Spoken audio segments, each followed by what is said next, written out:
Thank you, Rod. No shortage of urgency at New Mosaic tonight. Two teams looking for their first win, colliding. Ticats against the Roughriders. We have two receivers on the marquee tonight, and they lead their respective teams. For the Saskatchewan Roughriders after 2 games, it's Canadian Nick Dembski, targeted 14 times and has 14 catches for 169 yards in 2 games. And for the Hamilton Tiger Cats, coming off the bye, just 1 game in the books, a loss to Toronto, but their leader, not a surprise, Luke Tasker, with 7 catches, 77 yards versus the Argos. Yes, the Ticats coming off the bye. Kent Austin's group dropped 32-15 against Toronto. It's the 12th time in 13 years that Hamilton has lost its season opener. Chris Jones looking to shore up the secondary bust that cost his Riders a victory in the Canada Day Stadium opener. Riders won the toss, have deferred. Richard Leonard, Brandon Banks are deep. A lot of focus on Tyler Krapina. He'll kick things off. And the stadium rocking for a second consecutive Saturday night.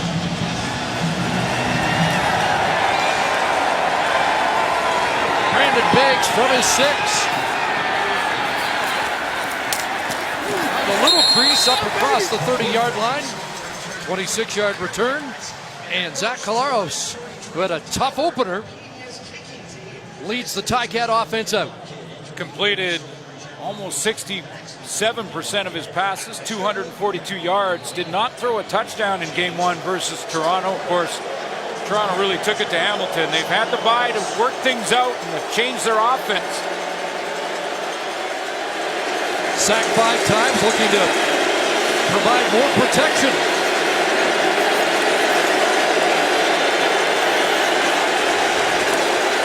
Six receivers out. Flag comes down before the play gets off. Tim Croker's in charge. Hamilton number 64. It's 5-yard penalty. Still first down. Now there's an 8-year veteran, Ryan Bombin, but that just confirms how loud it is. Matt Nichols in game 1 was having problems just getting the calls from the bench. I'm sure Zach Collaros is going through the same issues right now, let alone trying to audible on the line of scrimmage. Ticats went without a first down in the opening quarter against Toronto. 1st and 15. Collaros is going to air it out. He's looking deep and overthrows the intended target, the newcomer in the lineup, Jalen Saunders, who has quite a resume from Oklahoma.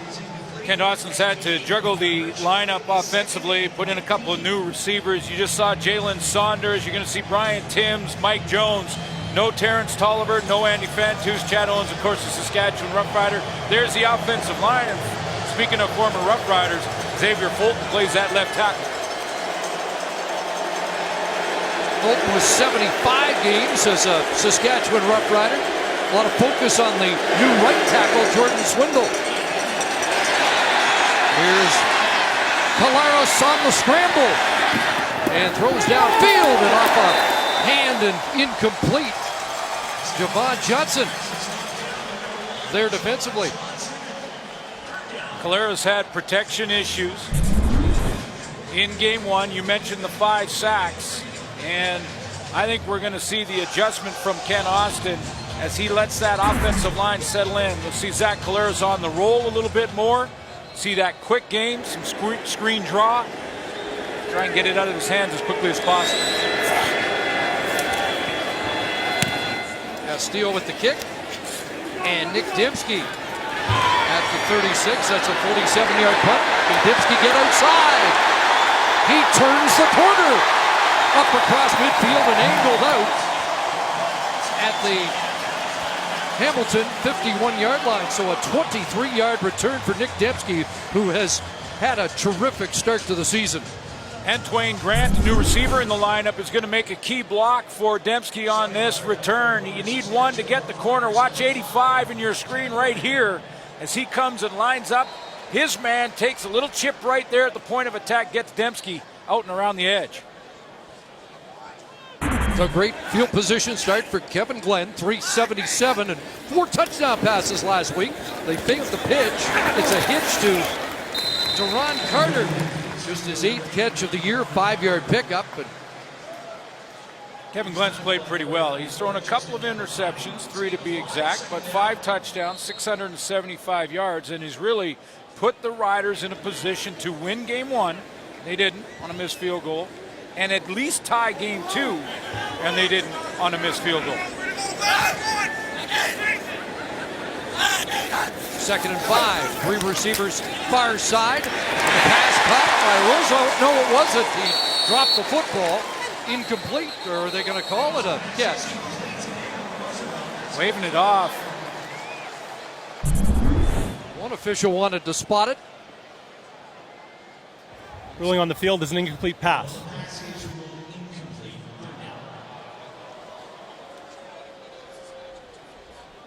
Solid play by the newcomer, Khalid Wooten, to strip Roosevelt of the football. Yeah, Naaman Roosevelt pointing to his own chest saying, got to secure that football. The ball was thrown where it needed to be by Kevin Glenn. He just didn't put it away. Allowed Wooten to go and knock it out of there. His wind here tonight, hard to gauge what this wind's all about. It swirls in the new stadium. And Chris Jones is not going to send Carpini out to try a 53-yarder. That's a big defensive stop for Hamilton early in this game. After good field position, Bartel so good at the Coffin corner. Last year, he had 10, and he has a 40-yarder into the corner to start this game. I will say this, it's risky to go to the wide field like that. That time it worked, Bartel. So good field position for the Riders, but no points, and now bad field position for the Caps. Why is the need On TSN is brought to you by the Nissan Titan, official vehicle of the Canadian Football League. To correct myself, 18 times last year, Josh Bartel hit it inside the 10. Great kick. It's a little risky to the wide field with Brandon Banks, but that was a great kick.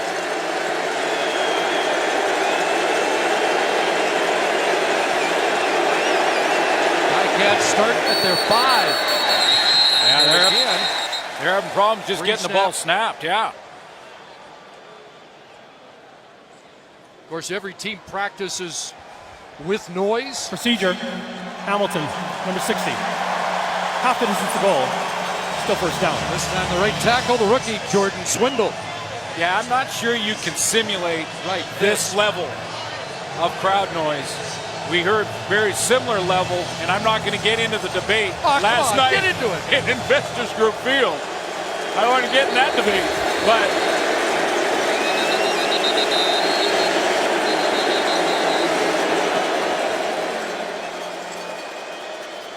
watch Caleros trying to communicate with his offensive line. Had a beach ball blow onto the field. They cleared that out. Not going to be a day at the beach for this Ticat offense. Trying to screen it, and Scheuerman just got out. Issa Marabare with the tackle, and a loss back at the 1.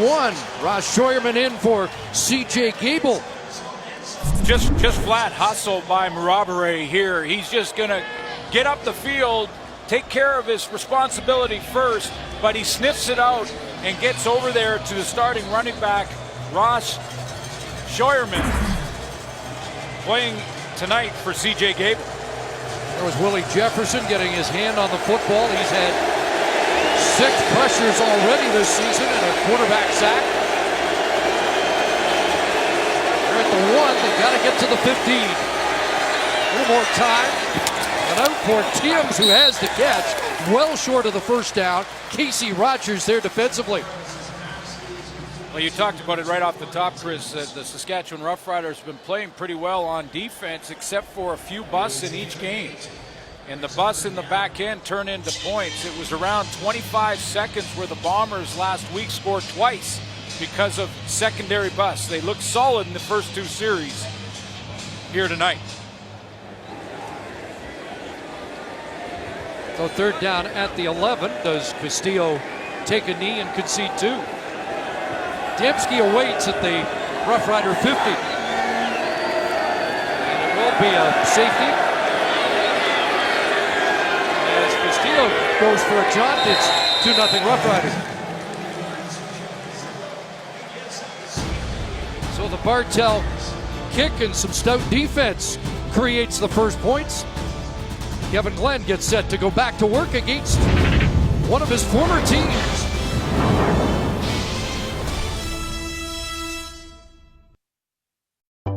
My laptop has the nastiest virus and I'm terrified. Yeah, that is. Be positive. Let's play a much better game than last week. Let's play the best game so far and stay together and celebrate with each other. Make sure you celebrate with each other when plays are made. Right? That's what a real team does. And do not let your teammates down. Do not let them down. You want to be a great team? Yes, sir. Do you want to be a great team? Yes, sir. In order to do that, you got to be best at win. The dark times, you understand? Bow your neck, go out there, get a team win today. Enjoy it. Both teams trying to get off the schneid, just like Ottawa still winless. Very early in the season, a long kickoff, and that one goes out of bounds. So an illegal kick by Castillo. Yeah, we're only in week 3. The Ticats have only played one game, but there's a lot of pressure on these two coaches, and I like their pregame speeches. I mean, Kent Austin. Legal kickoff out of bounds. Hamilton. Kent First Austin down. appealing to the stay together, celebrate good plays, and don't let your teammates down by not giving nothing but 100% effort all the time. That's how you let them down. And for Chris Jones, tons of pressure on him after an 0-2 start, as close as they've been, and yet he was up there about be great at the dark times. When adversity hits, that's when you have to be great. Let's see how they respond. Boy, that illegal kick costly, and I'm sure Kent Austin saying, well, he gave up 2 and they're still getting field position in midfield because of the penalty. Slant pattern and a catch. Duron Carter has his second reception. Just 7 of 17 catches per target in the early going. Yeah, but you got to believe that Naaman Roosevelt and Duron Carter are going to get going pretty soon here, and it might be tonight because they're playing against a real young secondary. Antoine Grant is in for Caleb Hawley. There's your offensive line intact from last week, again with Derek Dennis at left tackle. I'm not sure you can keep Naaman Roosevelt and Duron Carter quiet for 3 straight games. Of course, the Ticats surrendering 506 passing yards. Dumped off underneath, and Cameron Nice Marshall is brought down quickly by Simone Lawrence. Nice close. Boy, we're seeing some great linebacker play early in this season. There's your defensive line. John Chick, of course, back here. First time in the new stadium, former Saskatchewan Roughrider. There's a couple of the good linebackers I'm talking about, starting with Simone Lawrence and Larry Dean out of Valdosta State, Matt Dunnigan's old school, and a real young secondary. Right side, basically rookies in the CFL. Antoine Grant has checked into the Rough Rider offense, and that pass for Roosevelt caught. He gets pushed out by Wooten, but it's a Rough Rider first down, a 12-yard pickup to the Ticat 25. Yeah, Wooten and Rogers, the 2 young halfbacks, are going to see a whole bunch of the 1,000-yard receiver Naaman Roosevelt. It's just nice route running on that out, good timing, and the ball put right where it had to be. Chris Jones is going to go double tight end here as Spencer Moore and Darius Bladdock check into the game.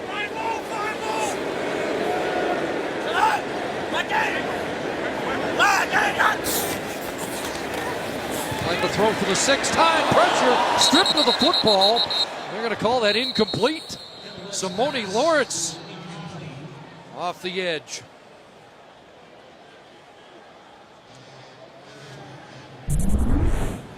He's going A-gap. There's Simone Lawrence, and there is your A-gap right here. And watch Simone Lawrence hit it on time, right through, takes on the block of Cameron Marshall, and gets to Kevin Glenn.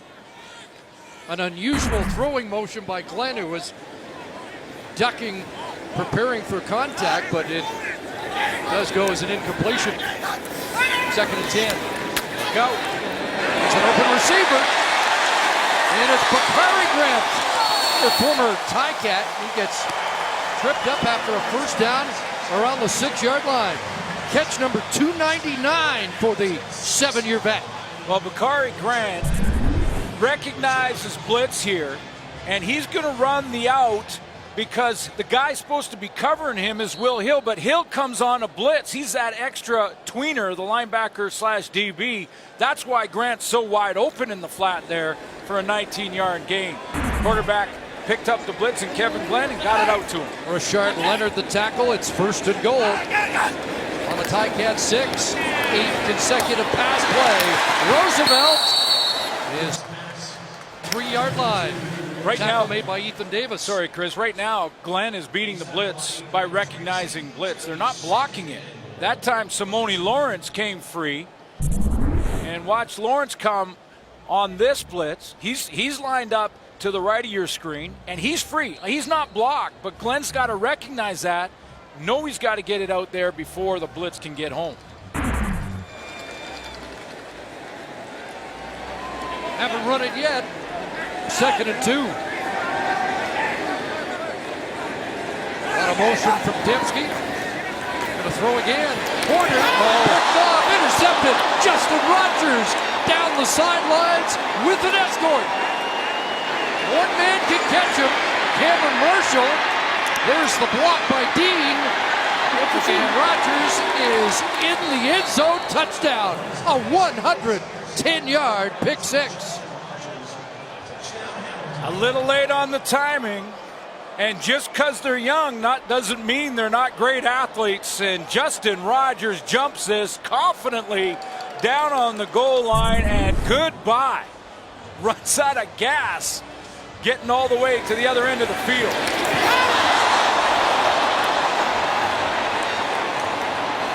Over Buffalo Bill.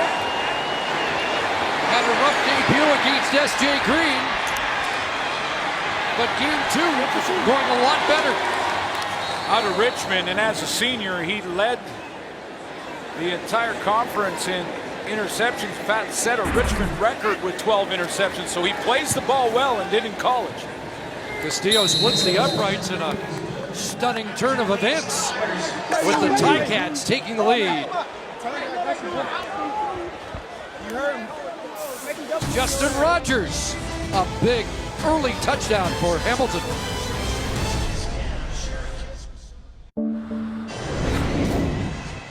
Look at Nick Dembski just off of Derek Dennis at the tackle spot. He's going to fake like he's going to block and push out to the flat, and the ball is just a little late coming out from Kevin Glenn. He's got to throw it now. Waits an extra second, and that extra second costs him. Interception by Rogers. 100 yards later plus. He's in the end zone. 110 yards, not a Ticat record. Lewis Porter back in 1973 took one back 119 yards. But a huge impact play for a position area that's been under some heavy scrutiny in Hamilton. Well, just a big question mark because they're so young. You just don't know what to expect. Young to the Canadian Football League, but as you mentioned, I mean, some NFL experience. I mean, these are not young kids.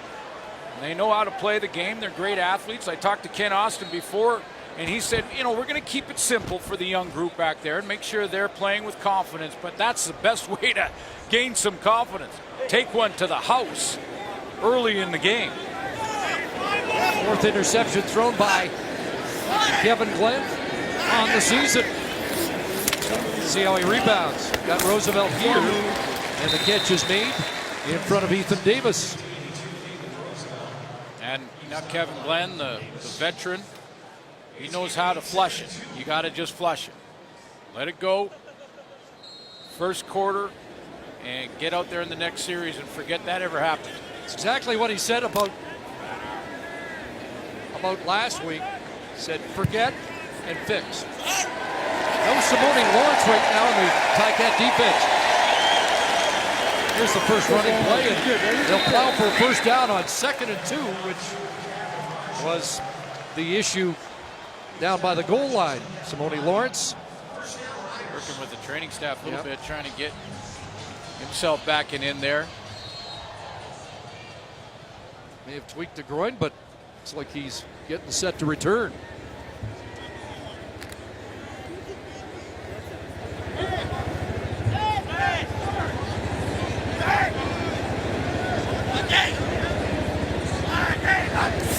down at the 47, and another inside handoff. And Cameron Marshall says, yeah, run the football. And he'll take it to the Ticat 40. Mentioned we're seeing a lot of great linebacker play in the league early in the season. Remember when Ian Wild last night got knocked out of the game due to injury, and Calgary sort of attacked the middle with the run game a little bit more. And right now, this is Cameron Marshall going right where Simone Lawrence, who's on the bench right now, would be lined up. A 23-yard gain. Why not attack when Simone Lawrence isn't in the game? Nick Shortle, the McMaster product, has replaced Lawrence. Mike Daly's in at safety. And that pass complete. And Roosevelt off to a good start. Fourth catch already. A first down inside the Ticat 30.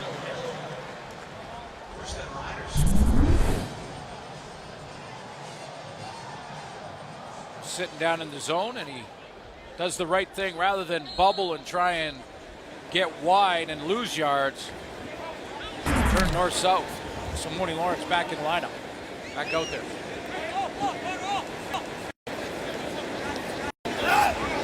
Rob Bag on the field. First and 10. Inside handoff, and there's a tackle broken by Greg Morris. And he'll run for a first down.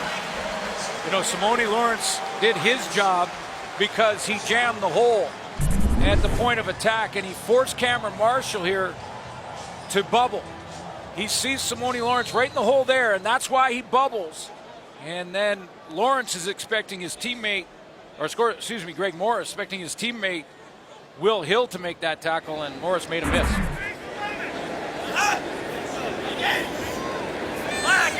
Second time in the red zone. Quick hitter is blocked. Knocked down, intended for Durant Carter, who was loose on the sideline.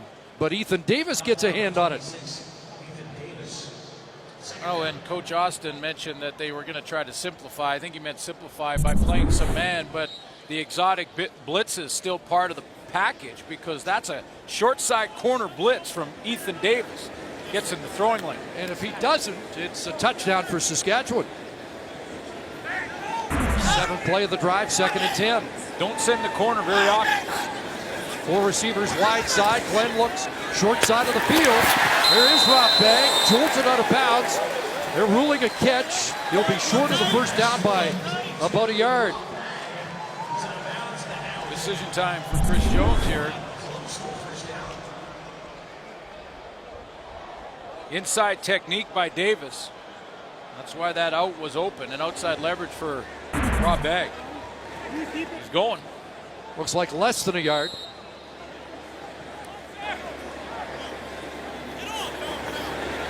Three for three on third downs last week. And Glenn just follows the center, Dan Clark, and should have it.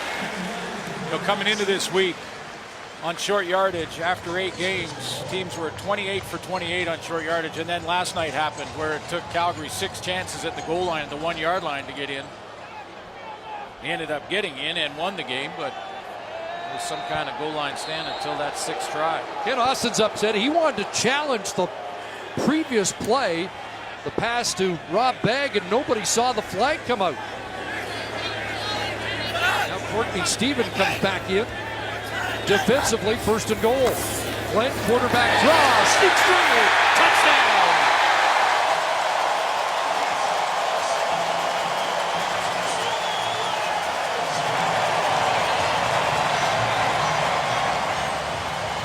Hamilton's had the bye of 12 days to prepare. I can promise you they didn't practice stopping quarterback draw from Kevin Glenn. This is a tendency breaker, something that he doesn't do very often at all. Kevin Glenn can run the football, and he can scramble pretty good, but that's not one you game plan for if you're Hamilton defensively. Well, the 38-year-old doesn't do it much. 7th rush of the season, first touchdown for Kevin Glenn. Here's Carpina with the extra point. 8 plays, 76 yards. And Kevin Glenn takes care of it, running it in for a Saskatchewan major.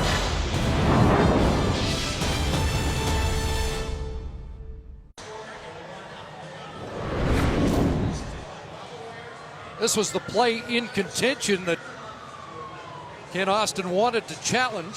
Wanted to challenge whether or not Rob Bagg had control when he went out of bounds. I think he did, and probably would have lost this challenge anyway. I think what Ken Austin is upset about is the fact that he didn't get to challenge it. He didn't get the attention of the officials, and there should be one looking to the bench, and he's still talking to them well after the fact. Yeah, it is an error, because this year there should be an official close to the coach telling him he's only got 30 seconds to make the call.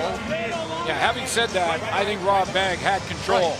and he actually changed hands with the ball before he went out and lost it. But during the break, there was an animated discussion between Ken Austin and the officials about the fact that he didn't get that challenge that he wanted. So a couple of lead changes already. Rapina fires it downfield, and here's Brandon Banks. A little change of gears there, and a good return up around the 40-yard line. It's been a while since we've seen number 4. Zach Collaros has been on the bench.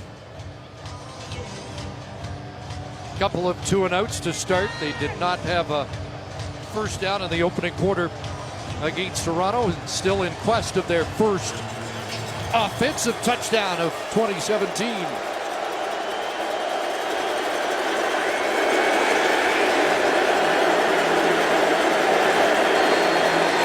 Hand it off to Scheuerman. Bounces it outside and gets dragged down. Good defensive play there by AC Leonard.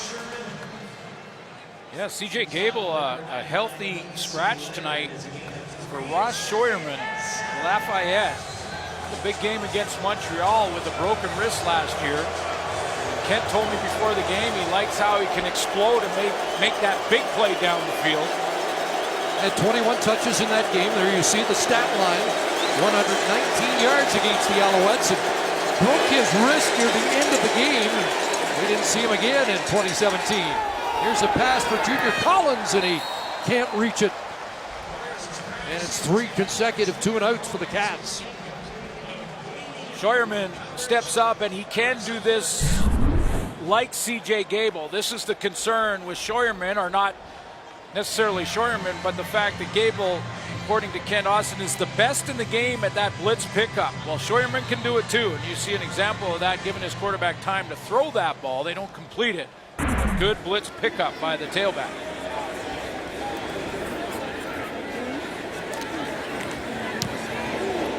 Steele punting. Dembski at his 25. And runs into traffic around the 30. A 5-yard return as he gets swarmed.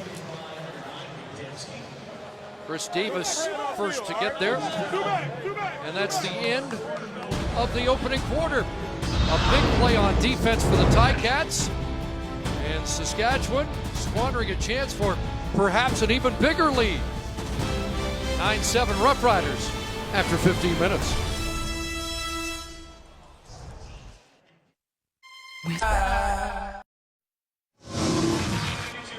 Well, let's check the numbers, and offensively, the Ticat struggles continue. Yes, they do. I mean, the concern for Hamilton was in that with that young secondary. That young secondary has a pick 6 over 100 yards. Their offense is the issue right now, and they haven't scored an offensive touchdown in 5 quarters. This field was lopsided for Saskatchewan. Field position advantage and time of possession. How did you grade the secondary for the Ticats, which has also been under scrutiny? Yeah, I thought they played well. Obviously, the big pick for a touchdown, but they're sending blitz, so they're letting them cover in man-to-man. Naaman Roosevelt has a few catches, and if they keep playing man-to-man, look for those matchups between Naaman Roosevelt, Deron Carter, and these young DBs.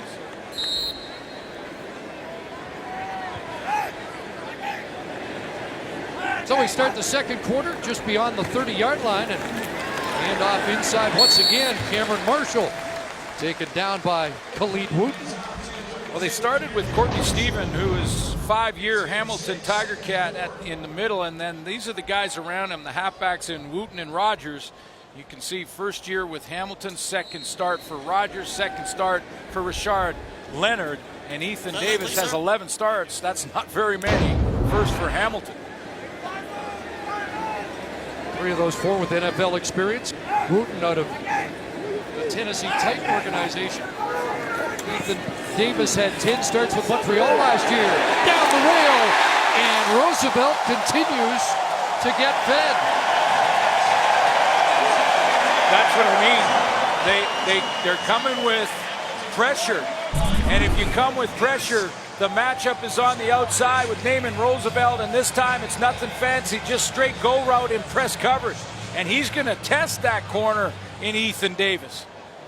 Nice little double move, just hitched him a little bit on the sideline, and 33-yard gain. Kevin Glenn, nice accuracy on that throw. 69 for Roosevelt already. He had 6 for 59 last week, and a touchdown against the Bombers. Counter handoff to Marshall, ducked away from Larry Dean, and then Adrian Tracy put a stop to the play.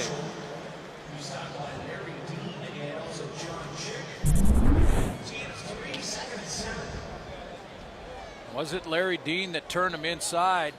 Yes, it was. And when he turned inside, Adrian Tracy at 245. That's a big hit. But once again, the Ticats defense without the leading tackler for Hamilton last year, perennial all-star Simone Lawrence. 2nd and 7. Here comes Heat. Glenn gets it away and overthrows Roosevelt. This time Wooten was solid in coverage. You can see Hamilton Tiger Cats decide to load it up, get on that line of scrimmage, and they've got 8 on the line. Saskatchewan Roughriders don't have enough to block them. So Kevin Glenn understands that and wants to get rid of it. Now it's just a communication error at the other end. So here's Carpina, 7 of 9 to start the year.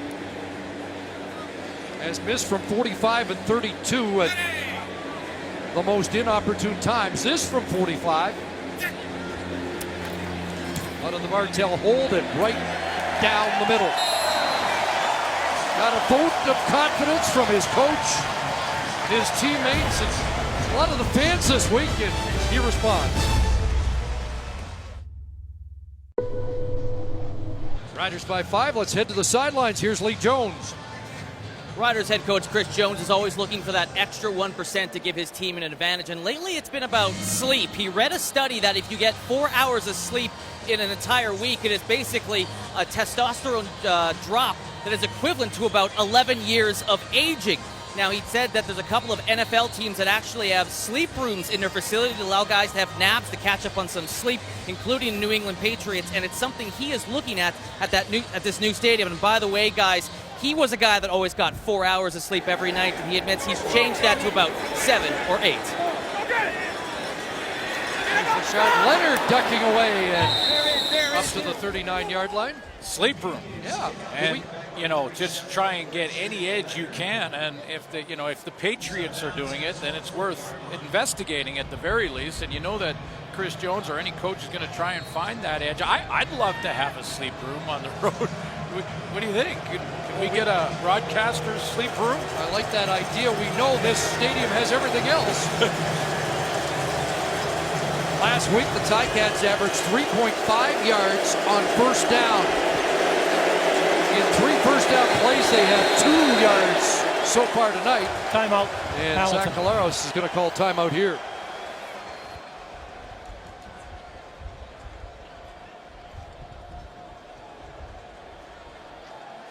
So just another sign that not everything is operating on all cylinders in the Hamilton offense.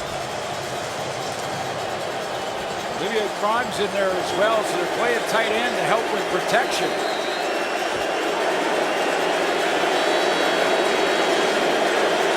First and 10, 6 receivers out. Pass caught. And up at the 50-yard line, there's a catch for Junior Collins. Into the lineup with the injuries and a guy that has some experience in this offense and they can count on. Well, all these receivers in the core here, all the receivers in the core are guys that have been through training camp, so they know the offense. Just it's that game action that they lack the experience. of guys like Andy Fantus or Terrence Sullivan. Initial first down of the game for Hamilton up at their 50-yard line. A quick hitter to the sideline and tossed down as Brian Timms by Kesey Rogers. Just to get this thing kick-started and get in a groove, I think Zach Collaros is going to have to look to his go-to guy, and that'll be Luke Tasker. And Luke Tasker last year didn't finish the season due to injury, but 76 catches for just shy of 900 yards. 12 games. Yeah, most reliable hands and veteran receiver on the court right now. 2nd and 6 from midfield. And out of the backfield, it's Scheuerman. He's got a first down. Down the sidelines, they love Yes. Yes, this is what Kent Austin said. He said, he believes C.J. Gable's the best back in the league and has been for a couple of years, so as far as blocking and pass protection goes. But he said this guy's got great hands out of the backfield. He's a receiver. He's so good catching the football out of the backfield, and we can really utilize that. Back-to-back first downs.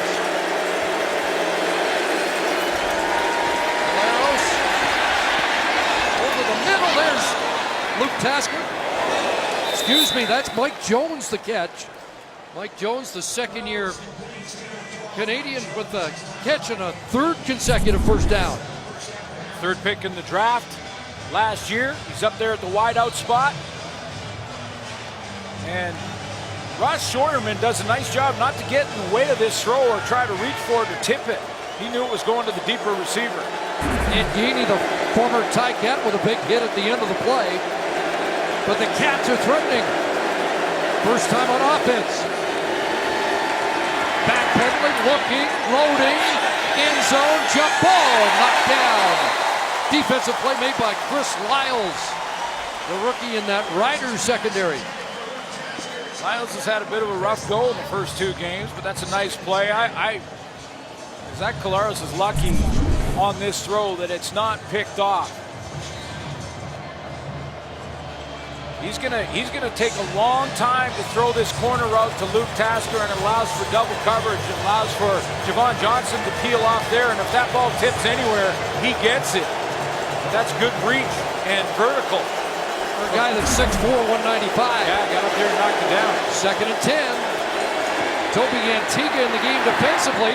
Pass to the corner, and it's knocked down in traffic. Mike Edom was there, the safety. And also Kevin Francis. Well, sorry, Chris, a couple times now Collaros has been flushed out of the pocket. This is another example of him being uncomfortable there, feeling the pressure from the inside and then getting on the run. But again, that's twice now he's thrown into coverage. Both times got away with it without throwing a pick. Intended target was Scheuerman. They're going to have to settle for 3.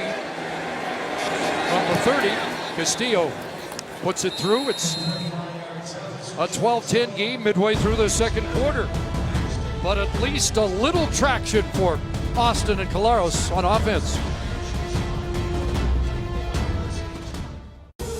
Join us at the half of the GMC Professional Grade Playbook tonight. Henry Burrison playing man-to-man late in the game. That's not a good sign for Ticat fans. Simone Lawrence with the ball cap on. It's like his night is done.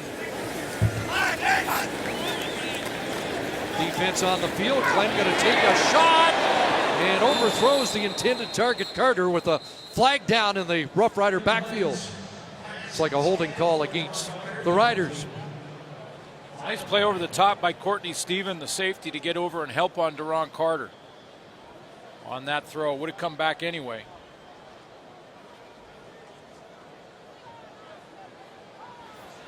Legal block hands to the face. Saskatchewan number 64. Penalties decline. It's 2nd down. Peter Diakowski, the former Ticat.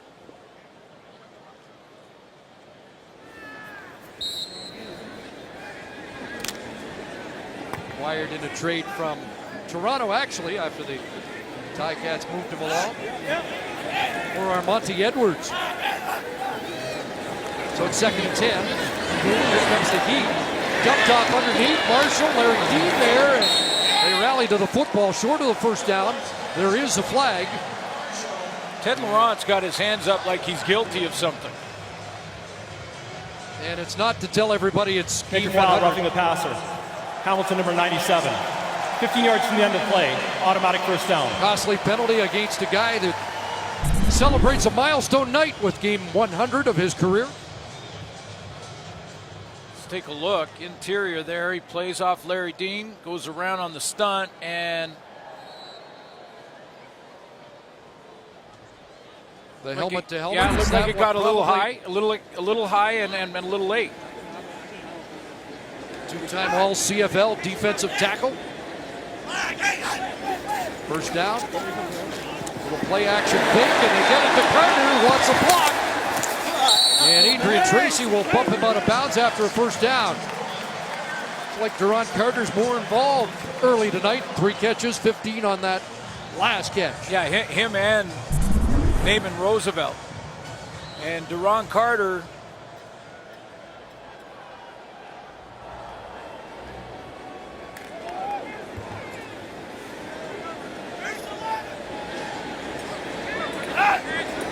So 3 catches, 36 yards, a first down here at the Ticat 40.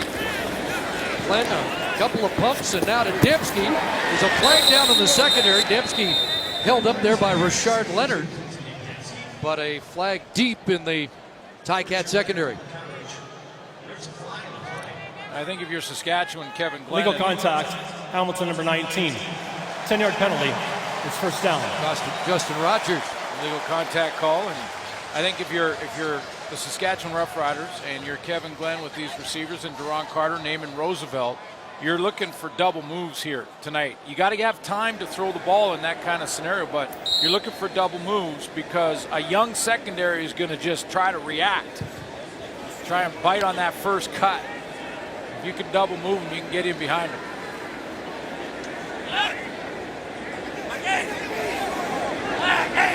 First down, Hamilton 30. Marshall up the middle. John Chick, first contact. Marshall falls forward. Looks like he's got 6. Well played by John Chick, though. This is very difficult for defensive ends because you're trying to stay in containment. Chick right here off the edge. Trying to stay in containment. Keep the quarterback in the pocket in case he pulls it, but also take that run gap, and John Chick does both there.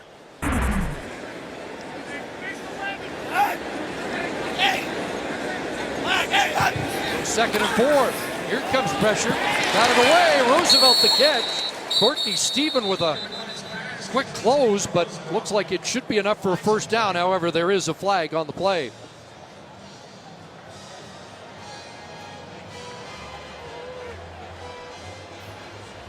Offside. Hamilton, number 5. It's 5-yard penalty. And it's first down.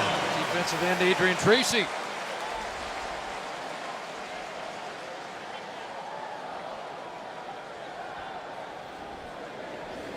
Was a first down catch anyway. Correction, the gain was greater. Than his first down, it's declined. The gain was greater.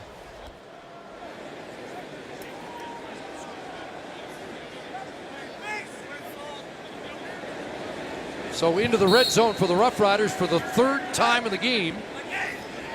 1 for 2 on the night, 5 for 8 on the season. A draw play. Marshall gets away and pounds it to the floor. The safety, Stephen, has to make the tackle.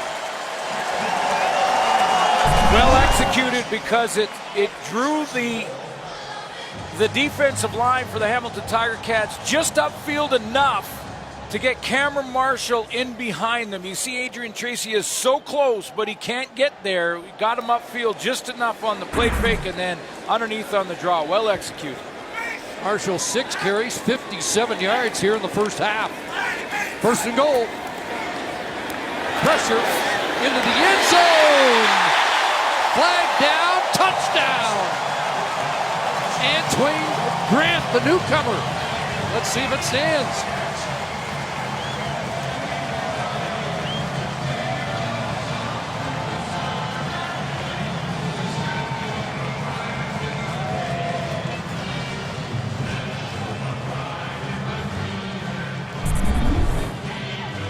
sorting it out. Let's take a look. Pressure again.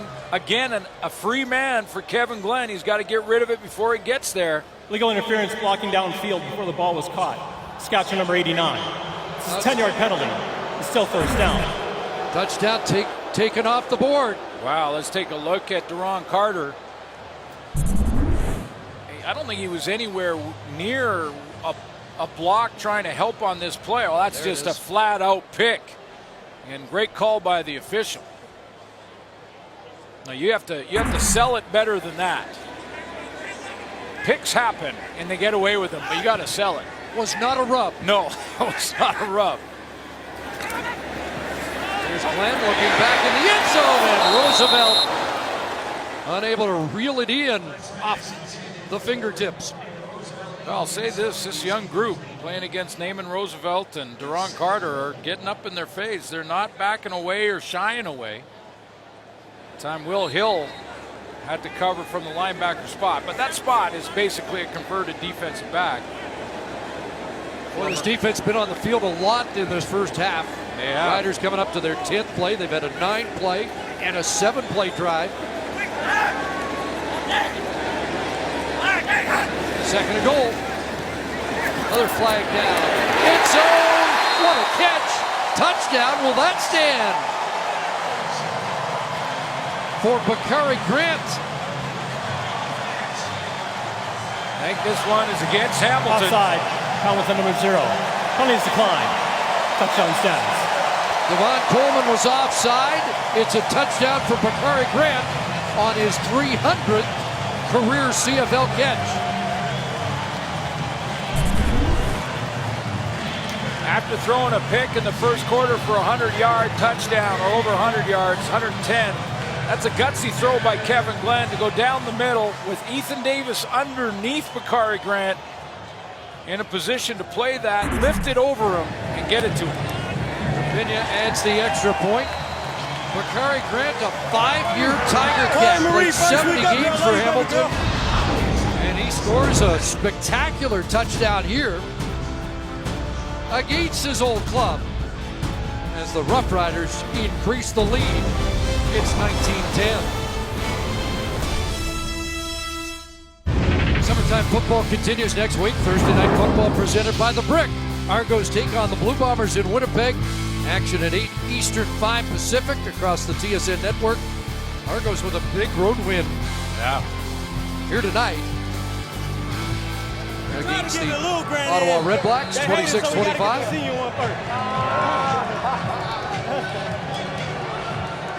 Third touchdown catch for Bakari Grant. But a gutsy throw. I was going to say, we thought Antoine Grant had scored a touchdown. It was taken off the board. The other Grant ends up with the touchdown. Brandon Banks. And fans hold their breath when he's returning kicks. You know, when you're closing in on 50,000 yards, you don't get scared. You throw a pick, you got rid of it. Look at the football right here. And if that ball's not lifted, Ethan Davis is underneath Bakari Grant. If that ball's thrown directly to Bakari Grant, he's going the other way with it. He played it aggressively, and he played it on purpose that way, forcing Glenn to make the perfect throw and lift it over him, and he does.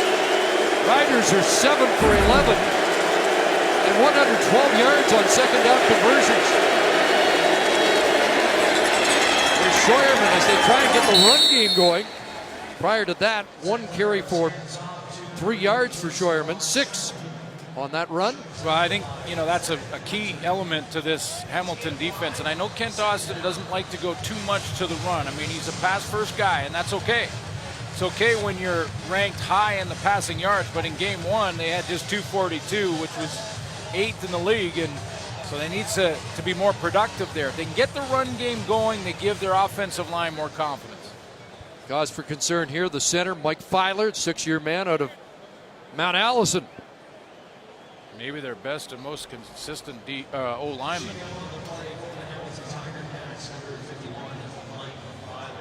And some concern here as he gets rolled up on.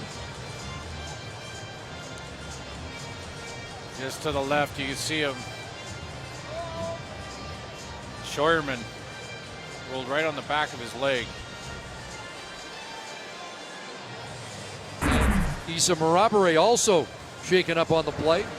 And so Brandon Revenberg, second-year man, looks like he's going to slide right to take the center job, and that would bring Landon Rice in at left guard.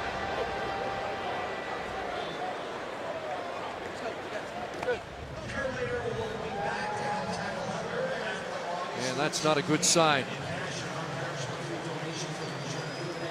You said an important guy in the heart of that offensive line. 6-year man out of Brantford, and Marabere makes his way to the sidelines as well.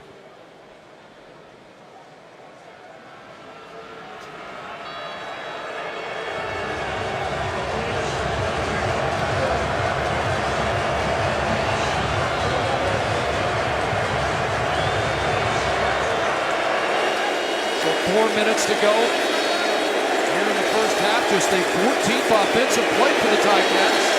They look at 2nd and 4. 4 receivers near side, and Jeremiah Mazzoli into the game, and he can't run for the first down. Austin changing things up and going with Jeremiah Mazzoli to switch things up and run basically a Wildcat style offense to have Mazzoli take off and try and run with it. Doesn't get much production there. Going to be 3rd and 1, and they're gonna go for it.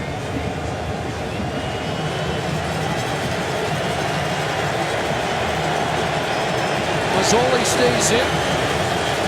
Ticats were 3 for 3.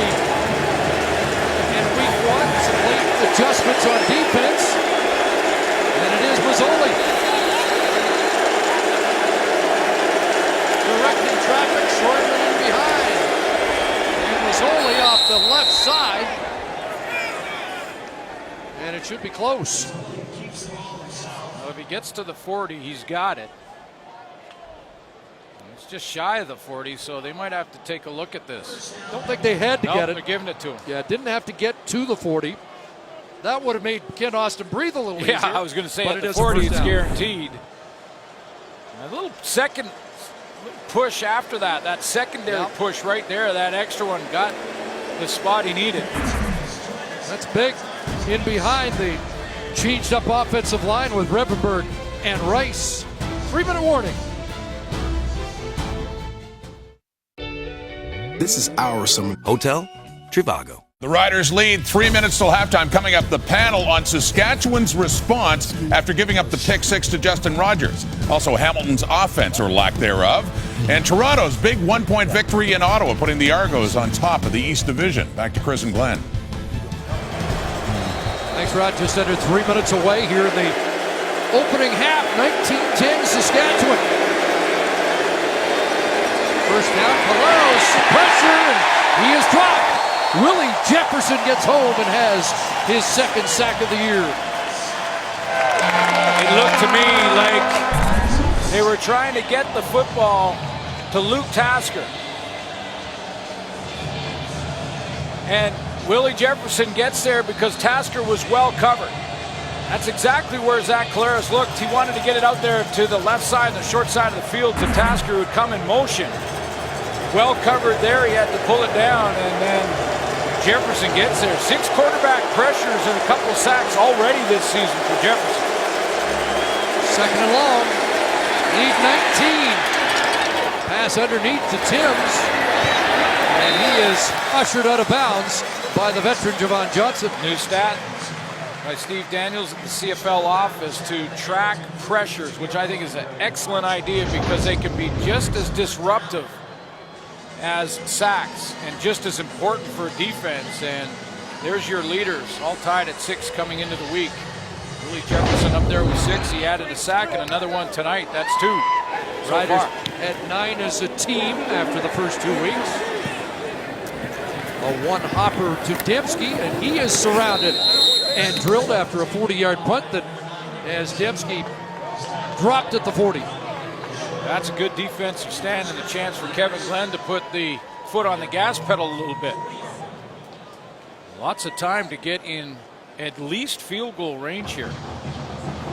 Good numbers first half. Would like the one pass back. Has thrown for his 274th career touchdown tonight.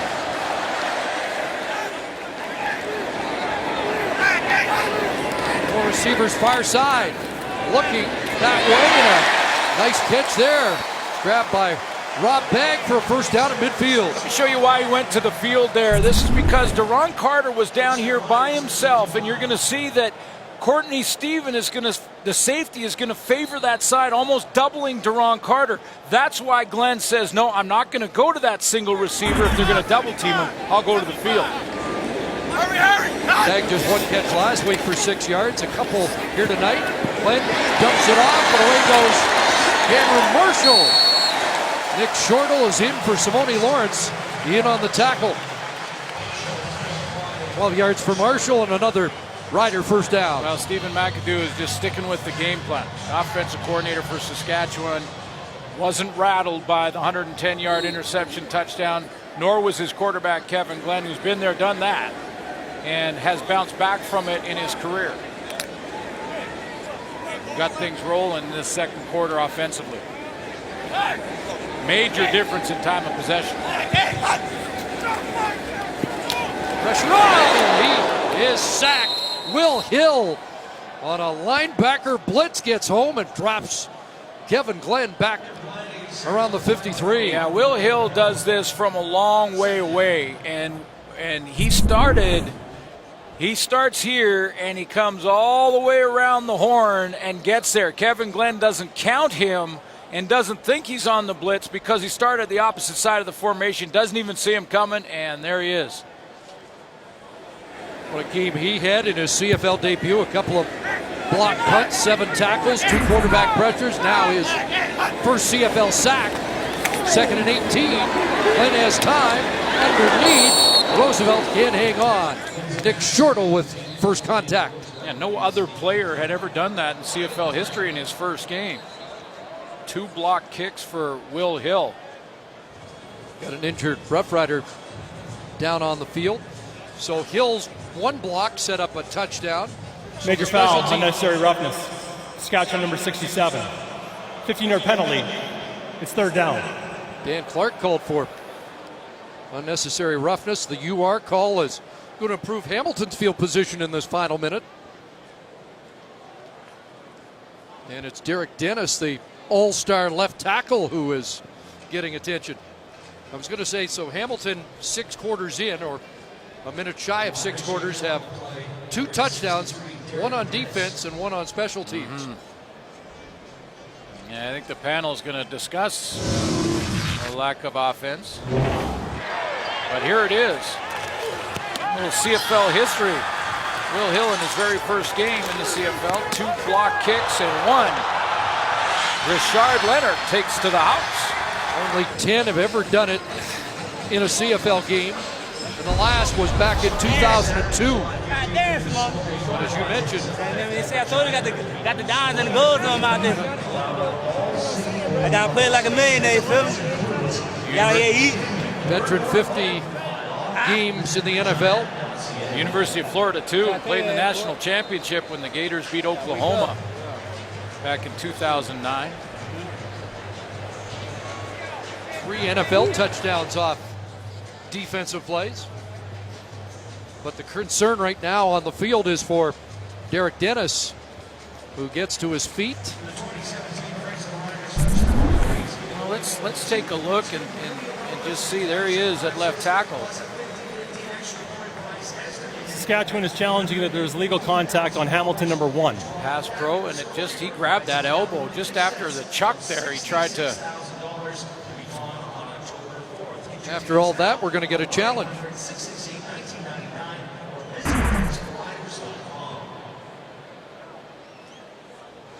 Well, there was a UR penalty anyway. The illegal contact, 10-yard penalty, not an automatic first down.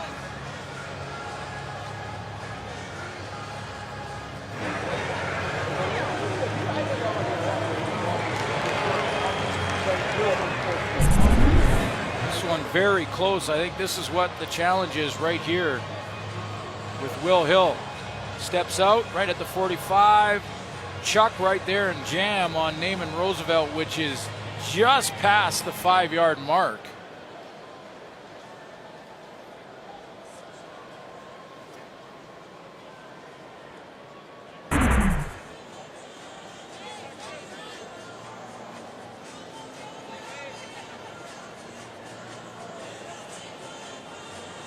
Depends on how they feel about it.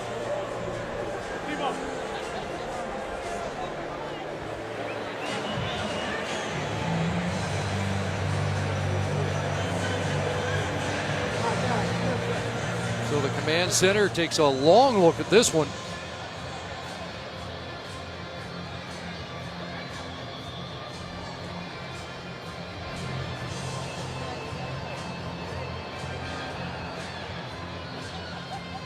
Just look, it's 3rd and about a mile.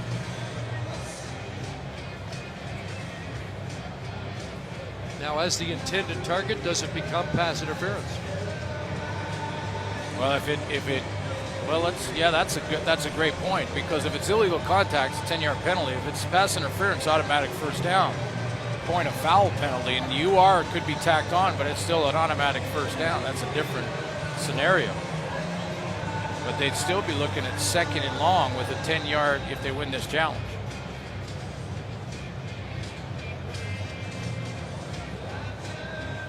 I think otherwise it's 3rd and 32. Okay, not a mile. After review, illegal contact on a receiver, Hamilton number 1. We still have major foul, unnecessary roughness, Saskatchewan number 67. It's a 5-yard penalty. It's 2nd down. So again, now it's a challenge that Chris Jones wins, but you still get the UR because it's after the fact. But they get another down on offense.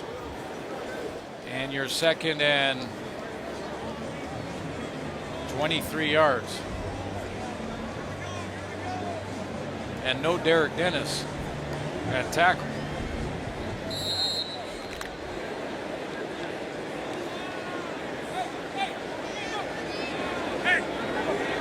Thaddeus Coleman moves across. He has played both sides in the past. And now the crosser, Gary Grant, stopped up at the 50, and now it will be 3rd down. What the challenge does, though, for Chris Jones is, they take a few seconds off the clock, knowing they're probably kicking in that situation, worst case scenario, at 2nd and 23. Not a lot of chance to convert a 2nd and 23. So if you dump it underneath like that, you take another play, take some time off the clock, give Zach Collaros less time. They actually bumped Brendan Labatt out to right tackle on that last play. Short kick it. Short kick. Rashard Leonard's got it, so Ticat's going to get better field position than might have planned, and now there is some time on the clock for Zach Collaros to cut into this 9-point lead. Just a 15-yard punt. Well, if you're Hamilton right here, you want to try and go deep right now.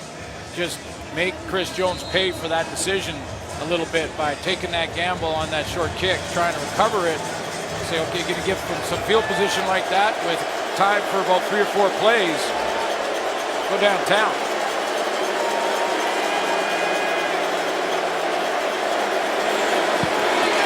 Flag down. Collaros in trouble, and he is dropped. A.C. Leonard. And a second flag is thrown on the play.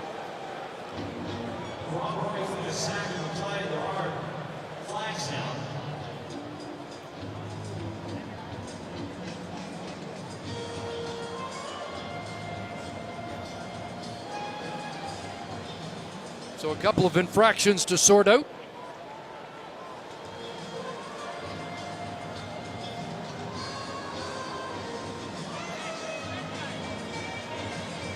Offside, Saskatchewan number 99. Holding, Hamilton number 58. Those penalties offset. It's 1st down.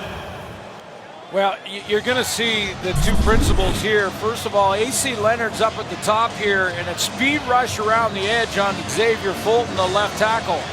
And Fulton is going to have to grab him because of that speed. So he grabs him around the shoulder pad, pulls him down. There's the 2 penalties. But I'm not sure. I didn't see Leonard jump, so he must have been lined up offside. We just couldn't tell by the angle.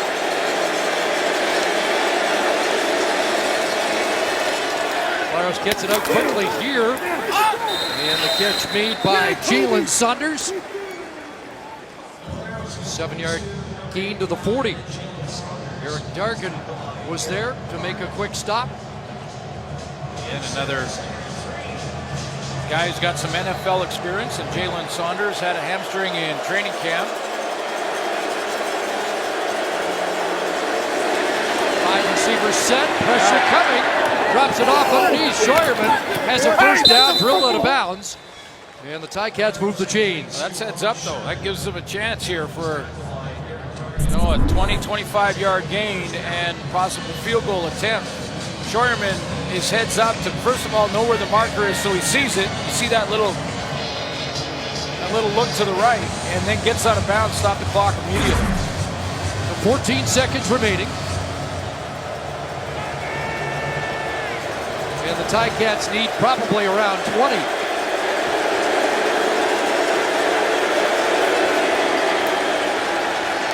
That one batted down.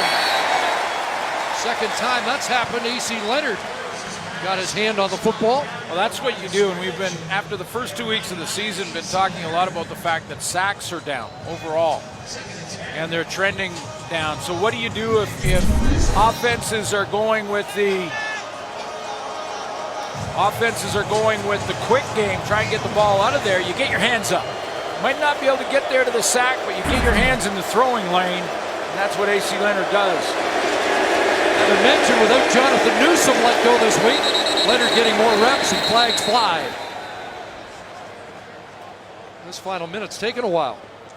It was Toby Antigua getting a chance to play, was offsides off the edge. I'm not sure if he was drawn. Might have been drawn off.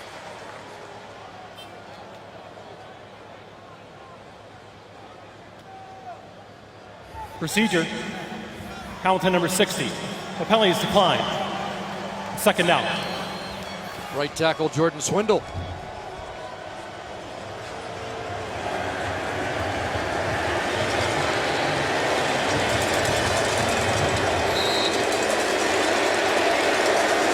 So the clock starts to roll. This should be the last play here in the first half. Guerrero's back pedal, sets up the screen. Great catch, Scheuerman. And he'll be stopped at midfield. That'll do it for the opening half here. Ticats offense held in check. Riders with a 9-point lead as we head back to the studio. Here's Rod Smith.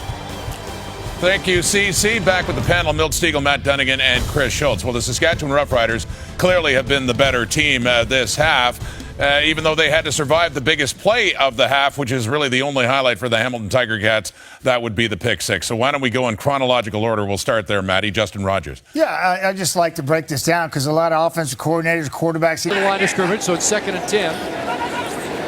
Here comes the heat. Glenn stands in. Roosevelt the catch. In Ticat territory, it's a first down at the Hamilton 49-yard line, the 7th catch of the night for Naaman Roosevelt. Yeah, Glenn really had to hang in there, and this was gutsy as well because it started to collapse on him. Stunts here and stunts here from both sides, and it starts to close in that middle, and Glenn just braces himself, feels like he might get hit, but he delivers a good strike right over the middle of Roosevelt. And they had a little scrum at the end of that. Does Will Hill draw another UR? 20-yard pickup for Roosevelt, and they're sorting out the penalties after that.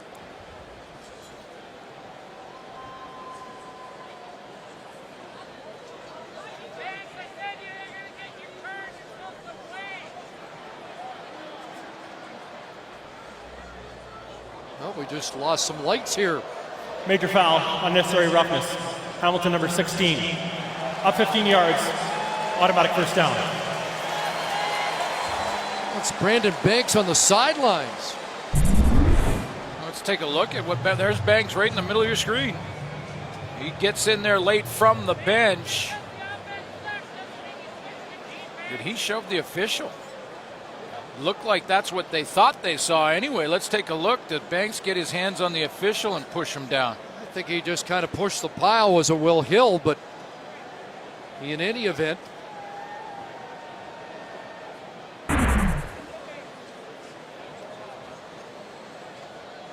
but we had a bank of lights go out at the Riders' end of the field. I'm not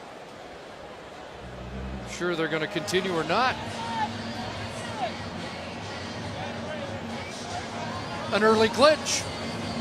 Well, there wasn't one in game one.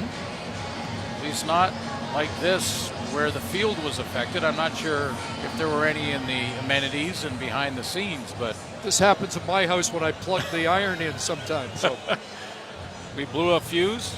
Did you kick the plug somewhere? Can we?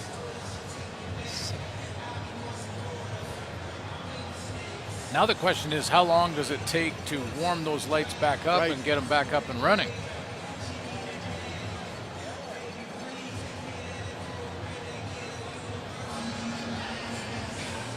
Ken Austin and Brandon Banks have a word. Banks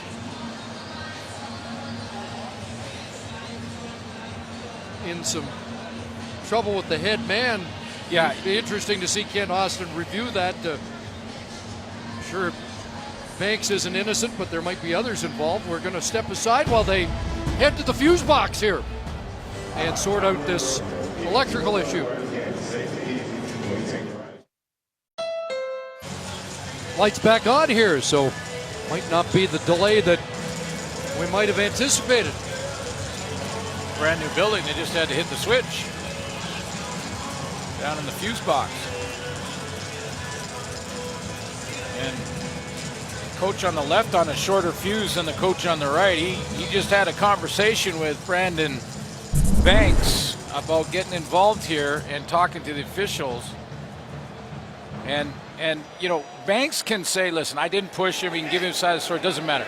What Ken Austin is saying there is, why were you in it at all? There's a throw from Carter. Open. Grant can't make the catch. Carter missed an open target. So a gadget play coming out of that break, and he had an open receiver. Coming this side on the reverse, and on the swing pass, and you see that swing pass, it's deeper than Kevin Glenn by about 5 yards. That allows another throw, because it's literally a lateral to get it to Deron Carter, and he just misses him.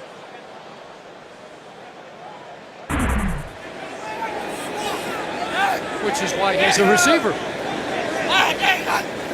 7 for 12 on second down conversions. Glenn looks for another, and Nathan Roosevelt has the catch. Boy, he's having a terrific night. Saw S.J. Green light it up in the first game of the doubleheader, and now 8th catch for Roosevelt tonight. Yeah, coming in after 2 games, Nathan Roosevelt, you know, he had been targeted 18 times. He had 13 catches, so you're talking about, you know, it's decent production, but it's not Naaman Roosevelt production when he's healthy. I mean, this is a guy that's capable of 2,000 if given enough opportunities and the ball thrown in his direction. Great concentration on the sideline. That just secured it in the nick of time.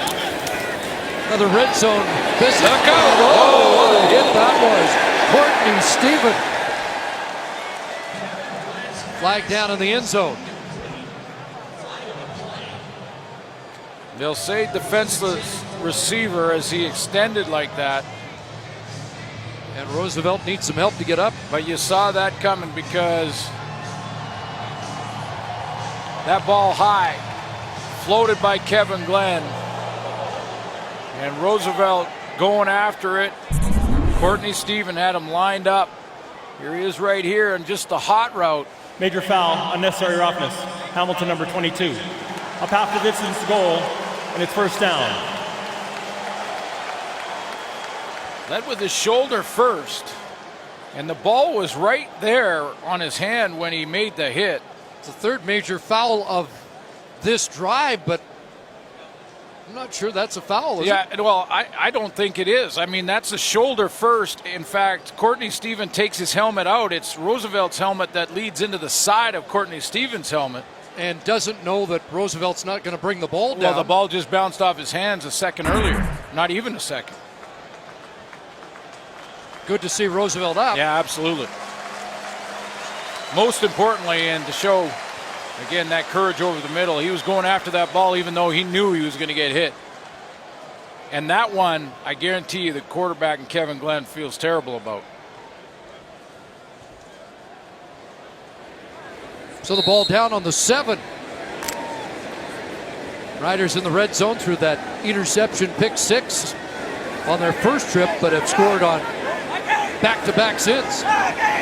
Darius Bladdock back in as a tight end. Handoff going nowhere. Yeah, that didn't work. That timing was off on all the motion. John Chick in the middle of it. Just the cross motion coming in there, trying to misdirect a little bit, and they just got kind of tangled right behind Dan Clark, the center. The motion didn't draw anybody, and they just closed it down. Antoine Grant back in.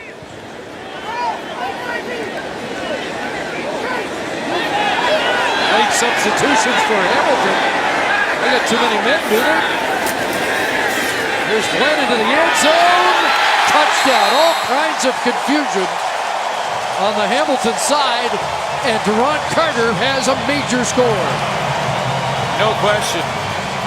They couldn't get lined up. They were juggling their lineup, trying to get the right personnel in, trying to get guys off. Look at the Hamilton Tiger Cat defense. Basically no pass rush because they weren't lined up right. Dave Glenn lots of time to find Deron Carter. They either had too many or one not enough, because Adrian Tracy was trying to get off the field while that play was starting. New defensive coordinator Jeff Reinbold was a special teams coach, along with Steinauer, no longer in Hamilton. Trying to explain what happened there to his head coach. 8 plays, 86 yards, and a bunch of penalties that are costly. And Deron Carter has his first touchdown of the year. Missed on a chance for a touchdown pass on the drive, but caps it on the receiving end.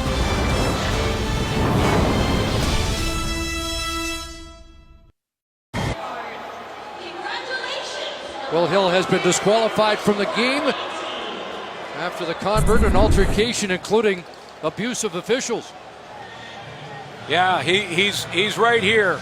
And Will Hill had just taken a shot at one of the riders. The flag threw and the official was explaining, and they grabbed him by the shirt like that and started pushing back, and that gets you thrown out faster than any penalty in the game. It's umpire Richie Miller. And that's, I don't know, I don't know officially, but we've seen a couple of URs already, and Will Hill has completely lost his composure. Yeah, and remember earlier, Brandon Banks drew the flag, but Will Hill was in the midst of that on the sideline altercation that ended up with an official bump.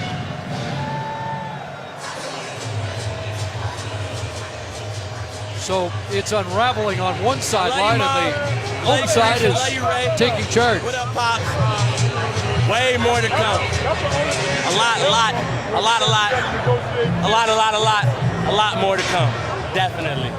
And look, after 35 yards of penalties, I don't think we've ever seen this. Look at where Carpina is going to kick off. Well, and why not an onside kick attempt? In fact, if you're Ken Austin, you should put in your hands team, because you might as well, if you're Chris Jones, go onside kick. You don't get it, it's still not going to be great field position. Exactly. 167 yards and penalties for the Ticats tonight. They're going to just try and keep it in play. Back of the end zone. Off Banks' hands for a single point. Well, that works too. By the way, I have seen that happen. And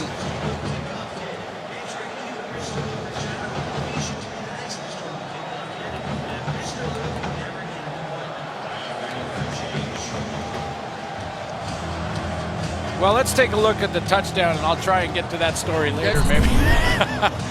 First of all, let's take a look at Deron Carter. He's working one-on-one on Justin Rogers, and that inside fake just froze Rogers long enough to get him in that chase.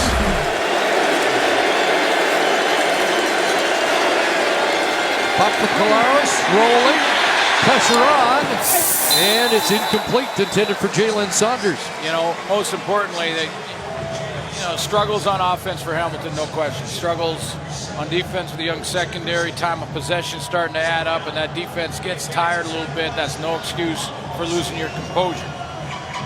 saw the discussion from Ken Austin with Brandon Banks. We saw that now Will Hill's thrown out. He's got to rein this all in and start building. Whether this game is gone and not winnable or not, you're still building. It's early in the season.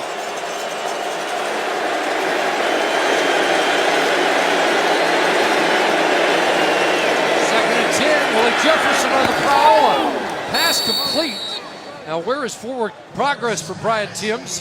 Had to get to the 45, and he's going to be a half yard short.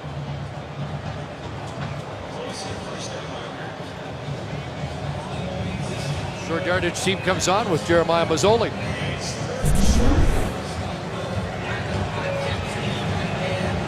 Four-man pressure. Well, that was close.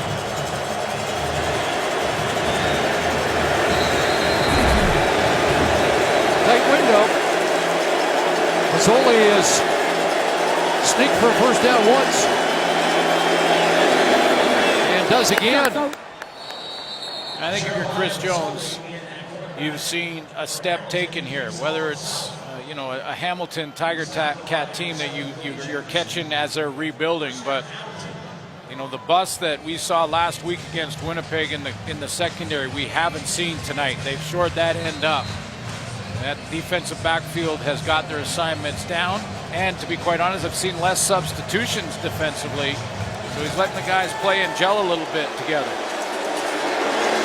Has Colares had enough time to find the bus, if there were any? A lot of pressure up front. There's Saunders going up and bringing that down. Colares on the money, and Jalen Saunders with a terrific catch. Jalen Saunders, not a big guy. He's 5'9", 171. But when you take a look at when he was coming out in NFL Pro Days, and all the scouts were talking about his physicality, but that ball thrown so he can protect himself over the middle. He had a 15-catch game against Notre Dame. They'll go back to him. Again, talking to Eric Tillman prior to the game, he mentioned that Saunders looked like he had a leg up on a job to start the season, if not for a hamstring injury that slowed him down. Fourth-round draft pick to the New York Jets in 2014. That was the same draft as Odell Beckham Jr. Some receivers in that draft. In every college season, he had at least one catch for 75 yards or more. Scheuerman now plowing for the first down, and they've got something going. Yeah, this is an important drive for this Ticat team. It settles things down on the sideline, gets their composure back, and a little bit of confidence for Zach Colares in this offense that has just not got a sniff to this point in the season. Because there's still a quarter and a half to go. No question, and I didn't mean to say that they're going to mail in the rest of this game. My point is they've got to start to build. But it felt like it was unraveling. Exactly.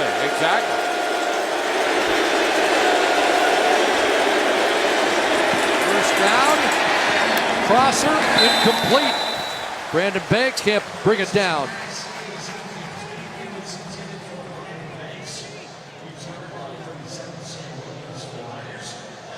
So it'll be second and 10, and the 8th play of the drive upcoming.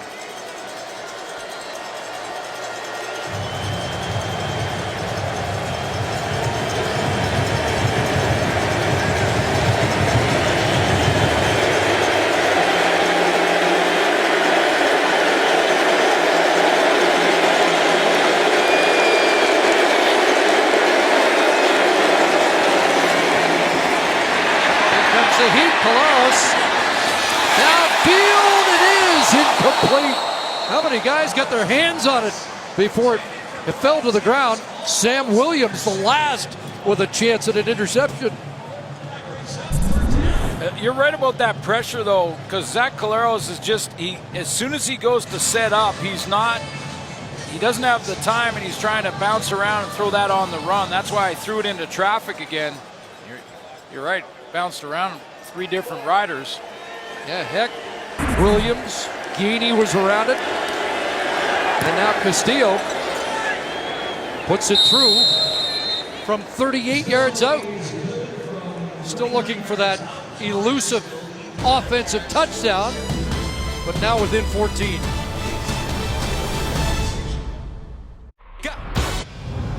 From mic'd up players to behind-the-scenes action, it's CFL Wired.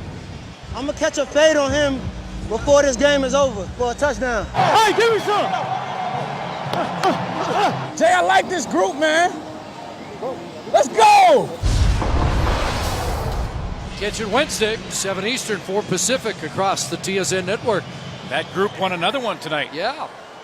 I think Ricky Ray likes that group, especially with S.J. Green. 200 plus for S.J. Green tonight.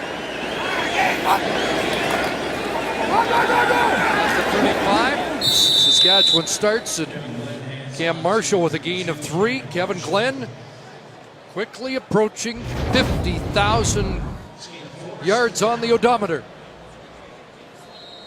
And closing in on Saskatchewan Roughrider football royalty. The late Ron Lancaster.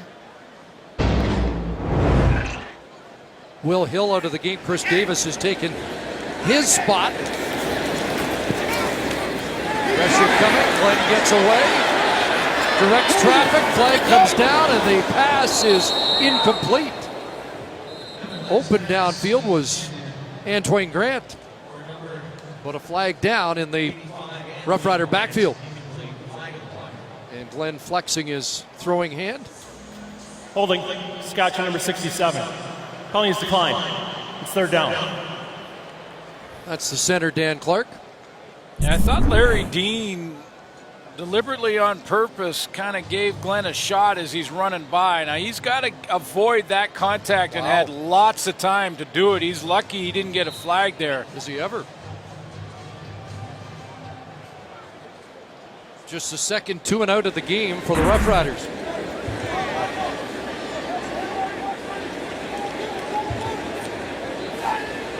Banks is back, and you know he can change the complexion of this game with one return.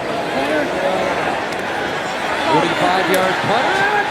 Brandon Banks dancing, gets away, and just tripped up, lost his balance around midfield, but that'll set up the Ticats offensively. Just over 5 minutes left, third quarter.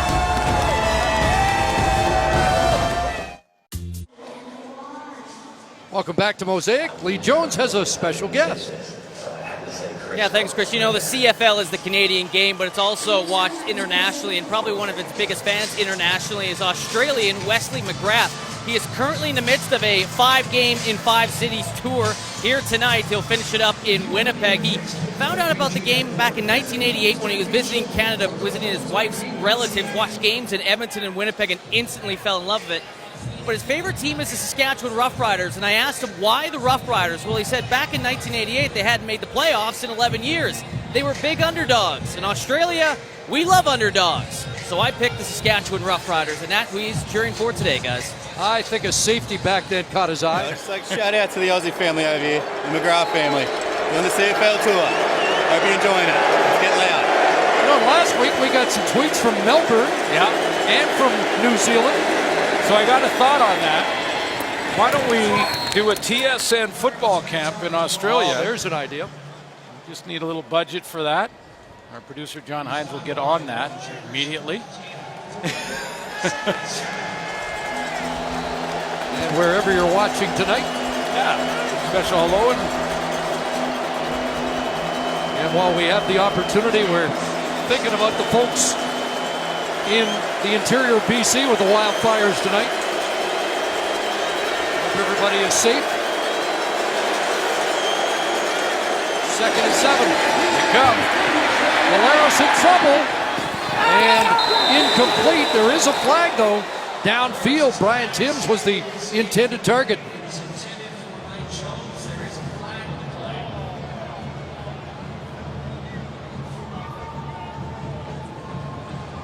Ross Scheuerman, the running back for Zach Collaros that needs to pick up these blitzes, got a little too close to the line of scrimmage. And the guy that caused the problems, Enoch Mwamba. Pass interference, Saskatchewan number 7. Automatic 1st down. That's Willie Jefferson that Draws the pass interference call. And we'll get to that in a second. They're finding that for you right now. And there's Shoreman right there. And watch Mwamba come off the edge. He's a little tight to the line, and then he looks into that line and then misses that block. That gets Collaros on the run, and there. Now they got the wrong number. Willie Jefferson was rushing the quarterback. But it is a first down, Ticats. Pocket collapsing again. Open man, and it falls short of the intended target. Mike Jones. Let's take a look at Zach Collaros. There's another flag on the field too, I believe. But just take a look at Zach Collaros in the pocket, and you know whether there's pressure or even he's seeing ghosts now. And this happens to veterans when they get Legal hit a bunch. Saskatchewan number 45. It's a 10-yard penalty. It's first down. But just take a look at Collaros back in the pocket here. Just watch his feet. He never gets settled and set up. He's hopping, he's not comfortable. The pocket is just collapsing around him like it has been for most of the night. He's starting to get frustrated. They get lucky with another penalty in the back end. Just over 100 yards passing on this last drive for Zach. The first down, back-to-back by penalty. And now guns this one over the middle, and it's brought down by Saunders. Well, that's a nice catch. He climbed the ladder to get that one. He went up and pulled it down in traffic and did it quickly. Shooting that hand up. And this is what he's capable of, Collaros, when he does get settled in the pocket, when he can step up and throw. That's a nice catch at the other end. 61 yards now for him. He had a pair of touchdowns in the 2014 Sugar Bowl against Alabama.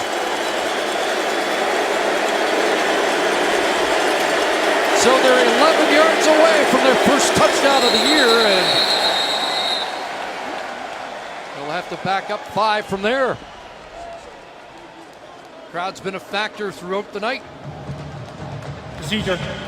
Hamilton, offensive line. Yeah, caused some problems early. Still first down in that first quarter. But this one hurts. Great to see Mike Filer back. I didn't expect to see him back. Not sure about you. For offensive linemen, it's taping aspirin to it.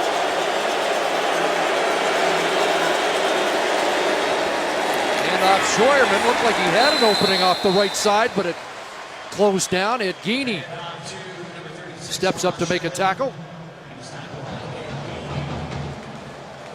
Fans south of the border watching on ESPN2 might have known him as Ross Sherman, which is how the name was pronounced in college, but after his big game against Montreal, he told everybody it's really Ross Scheuerman.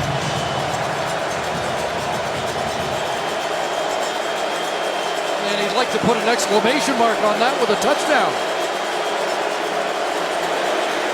Second down, an open man, touchdown! Junior Collins has the Ticat first touchdown of the year, and Hamilton gets right back in it. And Scheuerman was the decoy. He was the reason that Junior Collins was open. Zach Collaros just needed an extra second, and he kind of hops and throws this over like a point guard trying to feed a forward on the fast break to get it to Collins. But it's Scheuerman coming out of the backfield that gets a little bit deeper, another layer, so that Collins can get open underneath that. Come on. Let's 6 plays, 57 yards. Collaros with his first touchdown pass. Castillo the extra point. A touchdown separating Saskatchewan and Hamilton here late in the third quarter. Let me show you where Ross Scheuerman here is the assist. He's going to go deep here and hold off the coverage so Junior Collins can come right underneath him. And you'll see the Saskatchewan Roughrider defender trying to get there. Hold it right there. The defender is trying to get underneath. That's Enoch Mwamba. He can't get there because Scheuerman is screening him out without hitting him and setting the pick. Nice and well executed play. That's you saw Mwamba's reaction, like, should there be a penalty? But as you point out, that's subtle. Executed. Yeah, that's subtle. You have to be subtle. You just get in his way. Don't just go and try and knock him over.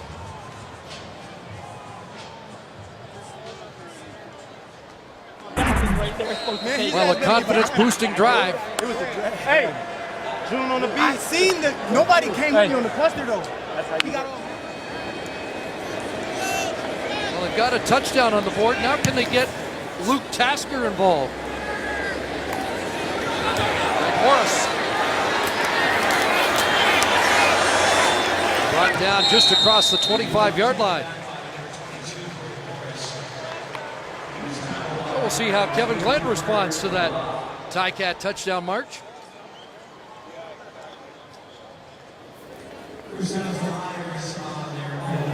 And for Saskatchewan, one player who hasn't been on the board tonight that has been a regular target is Nick Dembski. 7 catches in each of the first 2 games, without one tonight.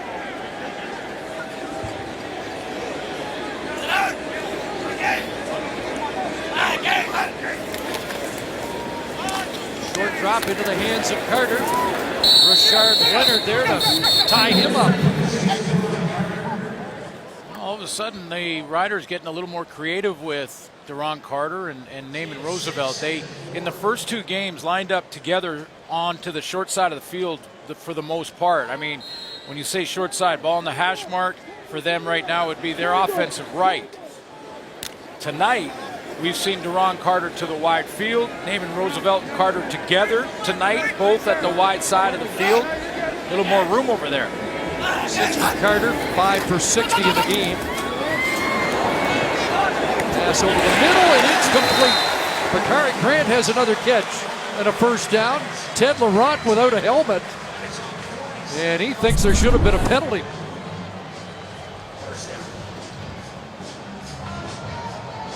There's Grant just continuing to work across when he saw Kevin Glenn bounce outside of the pocket and buy himself some more time. Extended the play.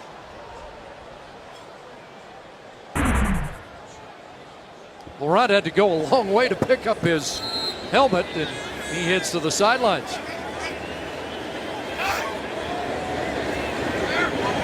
13 and a first down on that catch by Grant. From the Rider 47, it's Marshall. To bump it outside, and he gets swarmed there at the 50, led by former Cowboy Devon Coleman. So we've hit 3/4 time here at New Mosaic. Roughriders had a 14-point lead on that touchdown by Carter, but Junior Collins gets one back for the Ticats.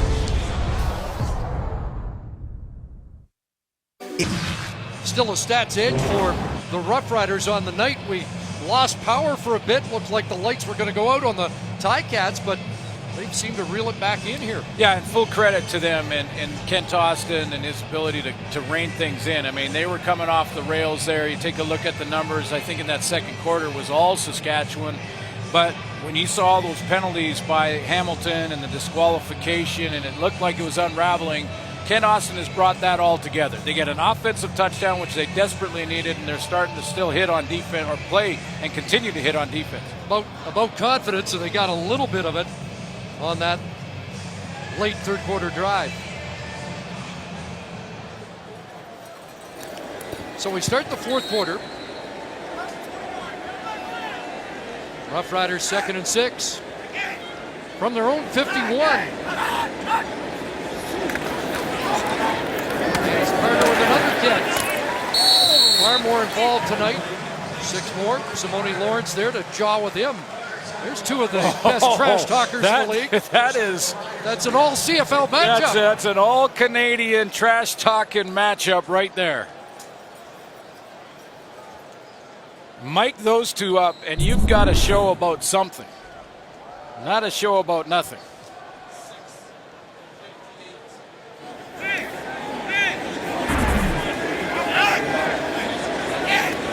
First down into Cat territory. Play action over the middle. Naaman Roosevelt's got another.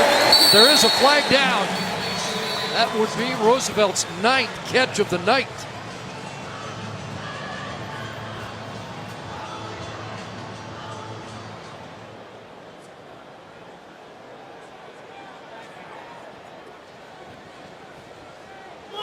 Illegal interference blocking downfield.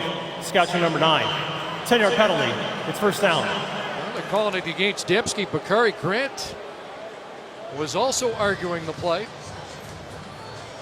But it's back on the Roughriders side of half. Boy, nice play action throw there too. Quiet night for Dembski. Leading receiver for Saskatchewan coming in. 7 catches in each of the first 2 games, 87, 82 yards.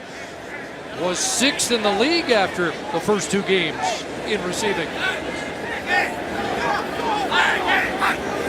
4 receivers wide side. Glenn looked the other way, but now throws the hitch. And it's Antoine Grant into traffic and dropped at the 53 after maybe 4.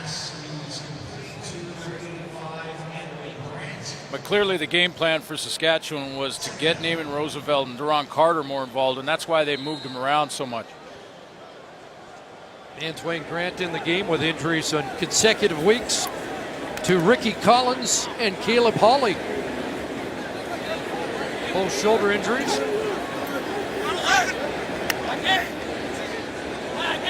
Second and long. 4-man rush. Glenn over the middle. Catch is made by Roosevelt. Right at the first down stick. And you can chalk up catch number 9 now.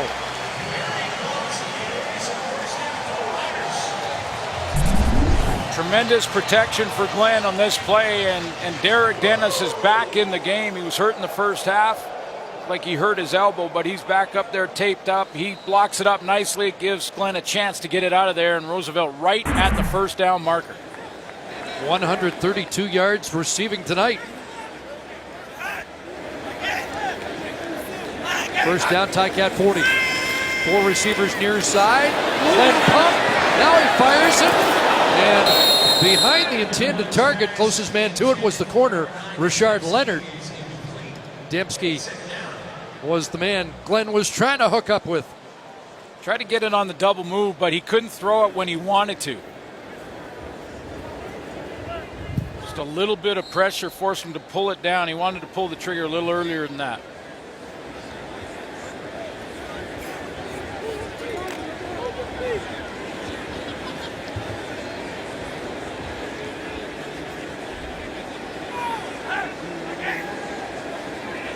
Second and 10.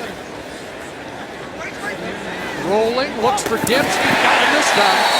First down, out at the Ticat 25. One of my favorite plays in football where the quarterback rolls and the timing on his throw is right now. Coming out of the break, the ball's in the air, and Dembski grabs that right on the sideline. It's impossible to cover. That's a nice throw on the run, going the opposite direction for Kevin Glenn. You can't defend that. Puts him over 300, second time this year, the 48th time in his 17-year CFL career. Fake to Marshall, pass batted, and falls incomplete. Adrian Tracy was there to disrupt things. Yeah, he's 6'3". Kevin Glenn at 5'10" wanted to try and get it over him.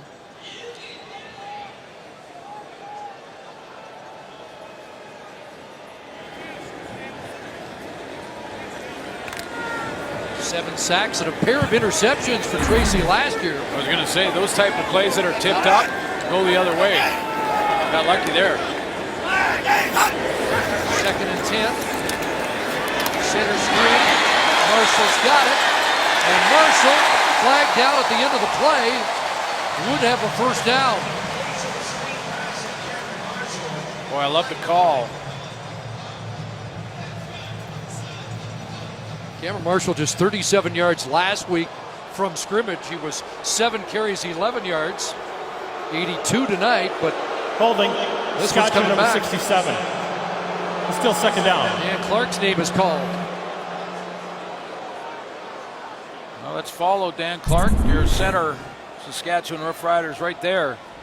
Follow him on the play and just take a look at working on Larry Dean. That's okay. He gets out in a block downfield. Now flag came out at the end of the play, almost as the tackle was being made. the frustration from Chris Jones was that it wasn't a block that had anything to do with the play. 11th play of the drive. Thrown out in the flat for Bakari Grant. And he is upended short of the first down. That's Justin Rogers, who made the big interception in the first half. Well, let's show you where Dan Clark down the field, and again, this is him right here. The ball carrier Marshall's already past him, and then he just continues through and tackles his man, and that's where it went too far and it was unnecessary, and that's why Chris Jones wasn't happy, and he's not right now. Wants to take a look at it. Well, Crapina from 32 yards out, trying to make it a 2-score lead again, and he hits it. So just shy of the 5-minute mark, fourth quarter. It's a 10-point Rider lead. How do you? The CFL on TSN is brought to you by the 2017 GMC Sierra Elevation Edition. Get noticed like a pro. 10-point lead, 10:01 to go.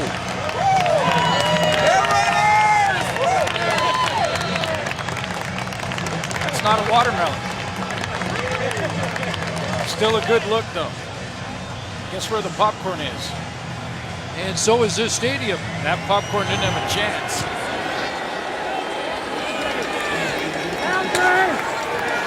X from inside his 15. It's one block, changes direction, and hits the deck at the 25. Well, Zach Clara's going to have to deal with the crowd noise now. You know they're going to amp it up here. 10-point lead and heading to the backstretch. Any second now, the volume starts to turn. An amplifier for electric guitar, the maximum is 10. And they push to about 11.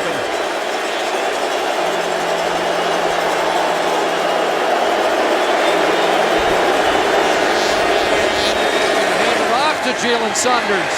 And he gets tripped up by Javon Johnson. Fly sweep, nets maybe a yard or two. You know, I bet Milton Stegall's sitting in the studio saying, you know, this team's got to go deep. They got to push the ball and stretch things out a little bit. But you need an extra second to allow your receivers to get to that deep level. He just doesn't have time in the pocket to get it done. 20 of his 26 completions in week 1 were 8 yards or less, to 6 for 16 down the field. An open man here, and Saunders has the catch and rolls to a first down, and it's like they may have a keeper in number 89. Yeah, absolutely, and they're saying they've ruled it a catch. The Riders were complaining. They thought that this was off the turf, but he gets his hands underneath. Well, does he use the turf to help him catch it? That ball cannot touch the turf, and I think here goes Chris Jones on a challenge. It looks to me like Saskatchewan's going to win this. It's the quickest I've seen Jarius Jackson move down the sidelines as he approached Chris Jones to make sure that flag came out in time. Saskatchewan is challenging the ruling of a catch.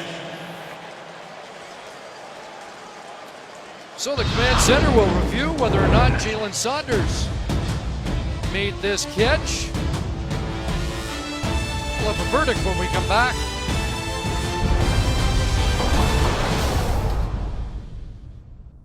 How do you want to live? As a Teams will have to stay strong, think fast, and play hard. The Amazing Race Canada, all new Tuesday at 8 on CTV. Well, there's a couple of angles that looked real close here, and that one you saw that we showed you right away, this one right here, it looked like the ball rolls along the turf here. Part of the ball hits the turf right there. And you can't use the turf to assist you in the catch. After review, the ruling on the field stands. Saskatchewan, by losing a challenge, is charged with a timeout. It's first down. thought that angle. Yeah, there were. When we went to commercial, super slow-mo, there would confirm that it was a catch. Yeah, there were a couple like that. This one here looks like he's got his elbows under it, but that shot we just showed you all touched the turf. There's Luke Tasker, and he can't make the catch. Readjusting. So it'll be 2nd and 10. Boy, just trying to get Luke Tasker involved in this offense has been difficult. Never been in the past, but it has been here tonight. Even when he's open. Zach Clara's just missed him on the throw there. 7 for 77 in week 1. That guy thinks the challenge was wrong. 2nd and 10. Gonna go deep for Timms. Readjusting and got tied up. And it's incomplete. Casey Rogers there. And the punt team will have to come on unless they review on the tablet and see something. Well, no complaint here at all from Brian Timms on this go route. First time that Collaros actually has had a second to try and sling it deep.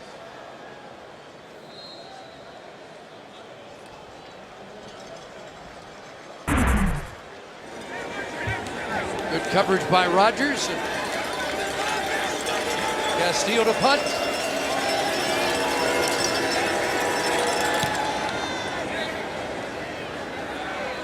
Dembski driven back to his 23. That's a 52-yard punt.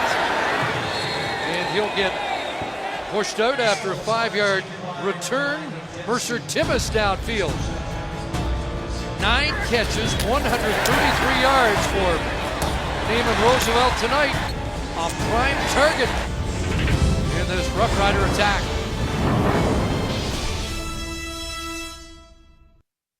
Of MSRP cash. Wimbledon continues Monday as the round of 16 begins. Milos Raonic will be there after a straight set win today. Coverage begins 6:30 a.m. Eastern, 3:30 in the morning Pacific on the TSN network. Good tennis players down there. Milos, the number 6 seed.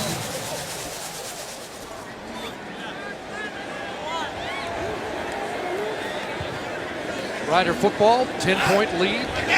First down at their own 30. And that one almost intercepted. Chris Davis had his hands on the football. He's in place of Will Hill, disqualified earlier in this second half. Yeah, you could tell by how unsure Kevin Glenn was in the throw that was one he shouldn't have let go. Tried to look like he was going to block, but it was the underneath drop that was most dangerous. Saw a pick very similar to that last night in the Winnipeg game. Malik Harris, Calgary.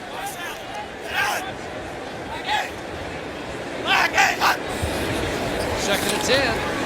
Pocket collapsing underneath is Marshall, and a good hard run close to a first down. Might be inches short. Looks like maybe as much as maybe a couple of feet away. And the crowd's telling you what they want. They didn't like the spot, neither does Chris Jones, but they're lining up in a hurry here to just go for it.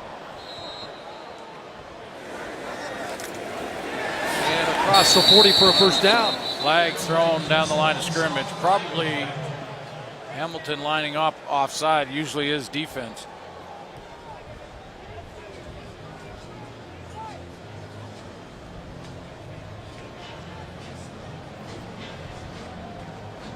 Offside, Hamilton number 0.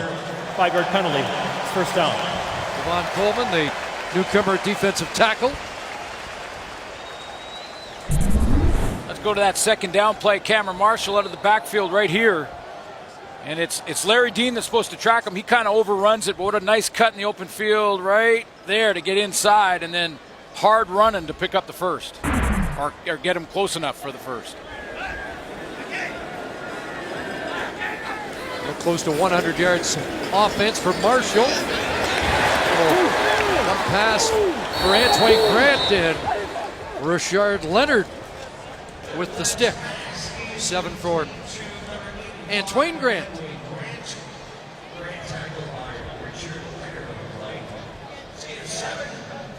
It's been a tough night for Nick Dembski, and he's, you know, when you get used to catching 7 a game, you run a double move and you're open, you get, oh, what happened there? Glenn steps up over the middle. Roosevelt can't make that catch. Incomplete.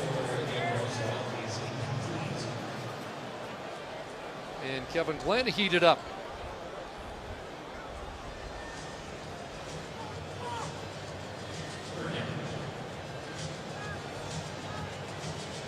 I think Kevin Glenn is talking about using the clock and managing it with a 10-point lead. Hamilton. It's a 10-yard penalty for the first down. It gets a new set because of the penalty. And there have been too many Ticat penalties tonight. But, you know, with a 10-point lead, you want to grind the clock down, not go hurry up, not go tempo. Use as much time on the clock you can and just whittle it down with the 10-point lead. Little details. Look at the penalties. 187 yards tonight. And a disqualification. There'll be supplemental discipline there, too. Guarantee Randy Ambrosie's got a new. Pass to Bakari Grant. They're trying to tackle that football away, but he hangs on. Close to another first down. So 6 catches for Bakari Grant and 72 yards against his old team. You're talking about clock management. I was thinking back to week 1 when they had a little trouble in the final minute and little mistakes. Ended up making a longer field goal attempt that was unsuccessful. It's called learning how to win. They're playing hard, they're playing fast. Just had to learn how to win. They're going to take a shot on 2nd and 1, and Roosevelt's got it. Double digits in catches now, and one of his biggest of the night. Naaman Roosevelt's back.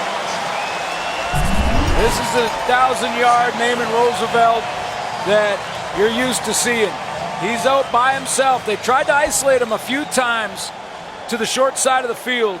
Well covered by Ethan Davis, but he just wins the 50-50 ball.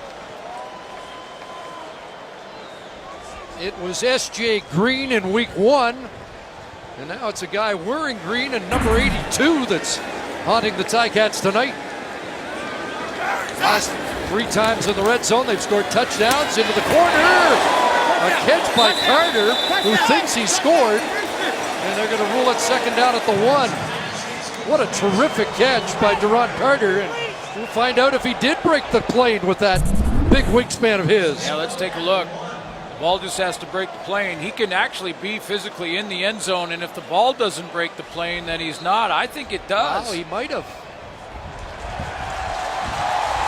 It's pulled away, but they're into the end zone now. That's a touchdown, Roughriders.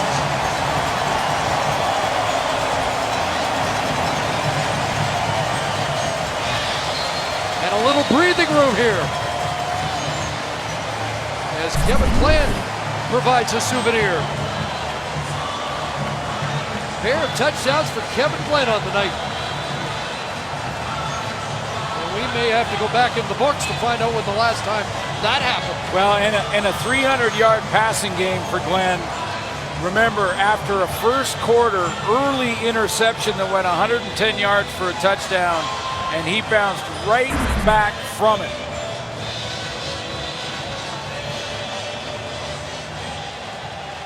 Had lost his last 3 starts against the Ticats. So Mom and boys Pop, here now. I know y'all watching. Sam and Mondo, everybody back. Craig, y'all. To win his 15th in 24 career decisions against the Ticats.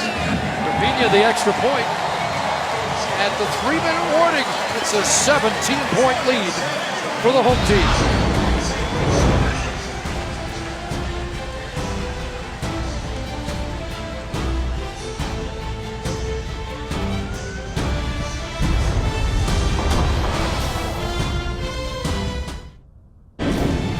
Look at the slate for week 4. A couple of double headers. Kicking off, Argos in Winnipeg. And the Ticats will play host to BC. The Lions trying to cap another Eastern swing sweep. Roughriders get the week off.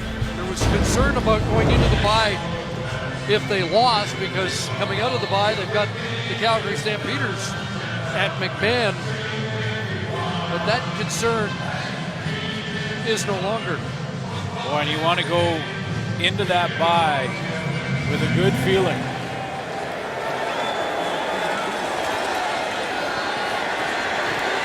Brandon Banks has been contained, and he is again here. Tossed out by Hamilton native and McMaster product Spencer Moore. Well, a couple things here, though. Kevin Glenn, first of all, bouncing back from that interception and putting together a real good game. Some real strong throws, touchdown throws.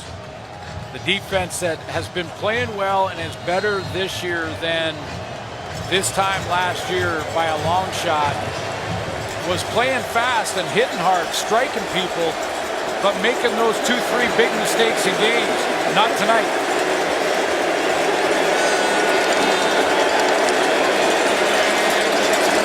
Receivers near side. Colaros had a little time, runs out, and pass at the feet to Brian Timms.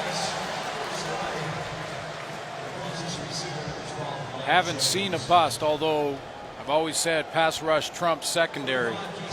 And that Saskatchewan pass rush has been in the backfield harassing Zach Colaros all night, and just hasn't had time to get comfortable and set up. Never a team that has relied on the rush, but just 20 yards on the ground for the Ticats tonight. 16 in game 1. Second and 10. Here comes the heat. Colaros scrambling, throwing back. Catch is made by Timms, but it's back at the line of scrimmage.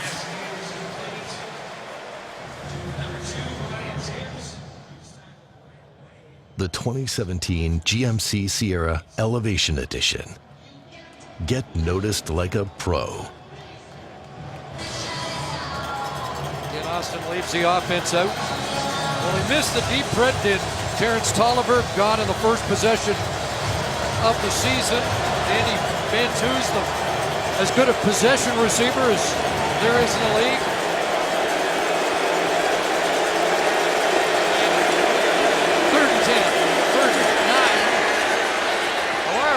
Downfield for Timms. Can't make the catch, but a flag down, and this time pass interference against Casey Rogers. Yeah, I hear you on those injuries, Chris, but you know, I think the Calgary Stampeders will tell you that Absolutely. Other teams have to fight through injuries, and you know, like I said, there's some very good receivers on the field individually here, and guys that have been in training camp and know the offense. But for Ken Austin, he's got to now bring them all together. And yeah, it's sort Offside, of hit one area. Saskatchewan number 99. That penalty is declined. Pass interference, Saskatchewan number 45. Automatic first down. 29-yard penalty. Brian Timms up there at the top of your screen. He just gets tackled when the ball arrives. Working on Casey Rogers. Looks like Rogers stumbled a little bit. Doesn't matter though. Ball at the Roughrider 53. Colaros on the roll. Now slings it downfield, and that one ricocheted off the intended target, Scheuerman. This has been the issue for Zach Colaros all night, whether it's Willie Jefferson off one edge or AC Leonard off the other. This time it's going to be Jefferson, and watch his speed rush off the edge. They're getting real wide, these guys, and putting a bind on the tackles because you got to step out to get them. Then they make that inside move, and you got your quarterback on the run, cutting the field off in half. It's been Leonard one play, Jefferson the next. They're lining up wide, but with their speed, they can make up that distance. Thought they had a better plan this week to protect the quarterback, but the Roughriders had other ideas. Steps up, tripped up, and down he goes. AC Leonard. The D-line made up of former receivers. All three defensive ends for the Riders tonight once played receivers. Let's take a look, and He lines up inside AC Leonard that time. He was a defensive tackle by alignment, but still playing with the speed of a rush in, and that's just coming from behind and laying out. Leonard, a former tight end. Even Willie Jefferson in his freshman year of college was a receiver. And backup Tony Antigua is also a former receiver. Oh, it's third and 10. Four-man rush. Pass for Timms, caught for a first down. So the Ticats offense stays on the field.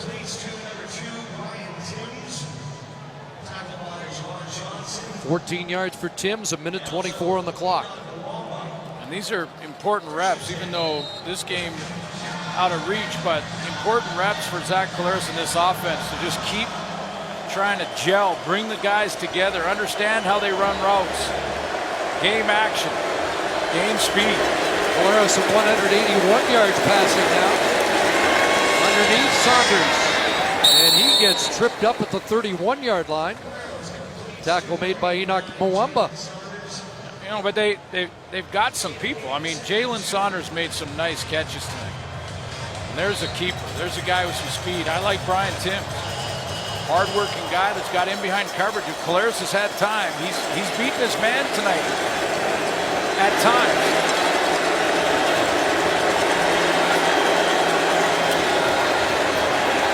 Play the drive, and it's too high for Scheuerman to bring down.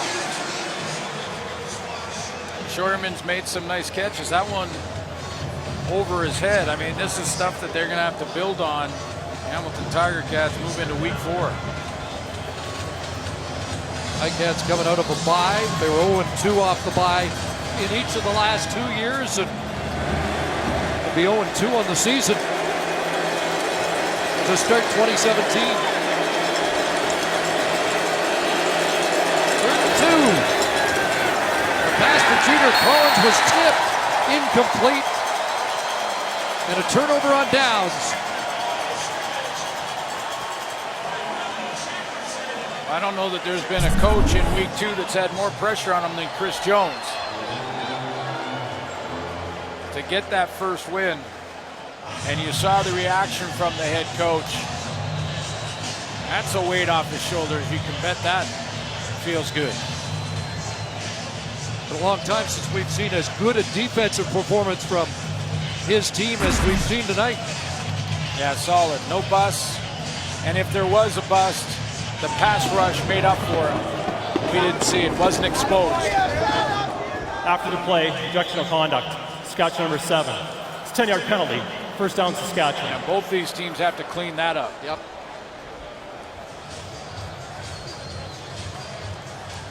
It really bit Hamilton. Mentioned the 2 prime offensive guys the Ticats are missing, and I'm not suggesting it would make a huge difference tonight, but they are missing their best 2 all-CFL defensive halfbacks as well. Yeah, Abdul Kane, one of them. And Emmanuel Davis. Yeah.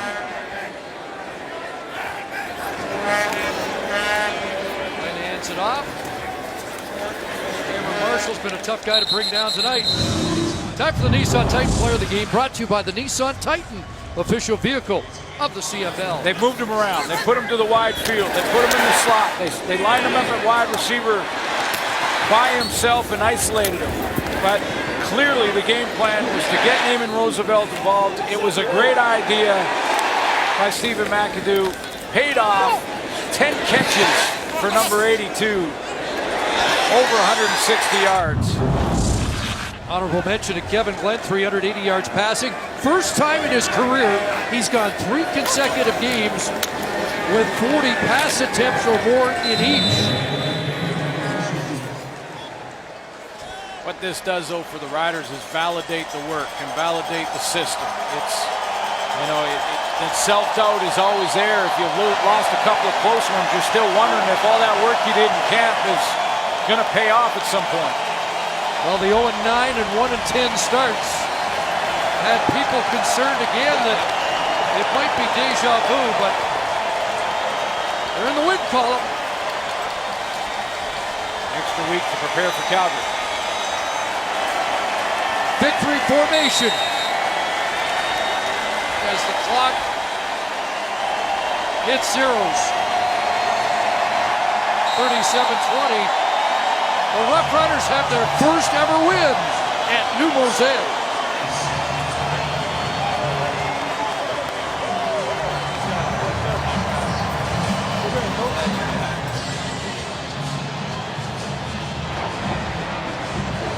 Plenty of offense from Kevin Glenn and company tonight, and a stingy defense that held Ken Austin's crew at bay. So the Ticats now are 0-2.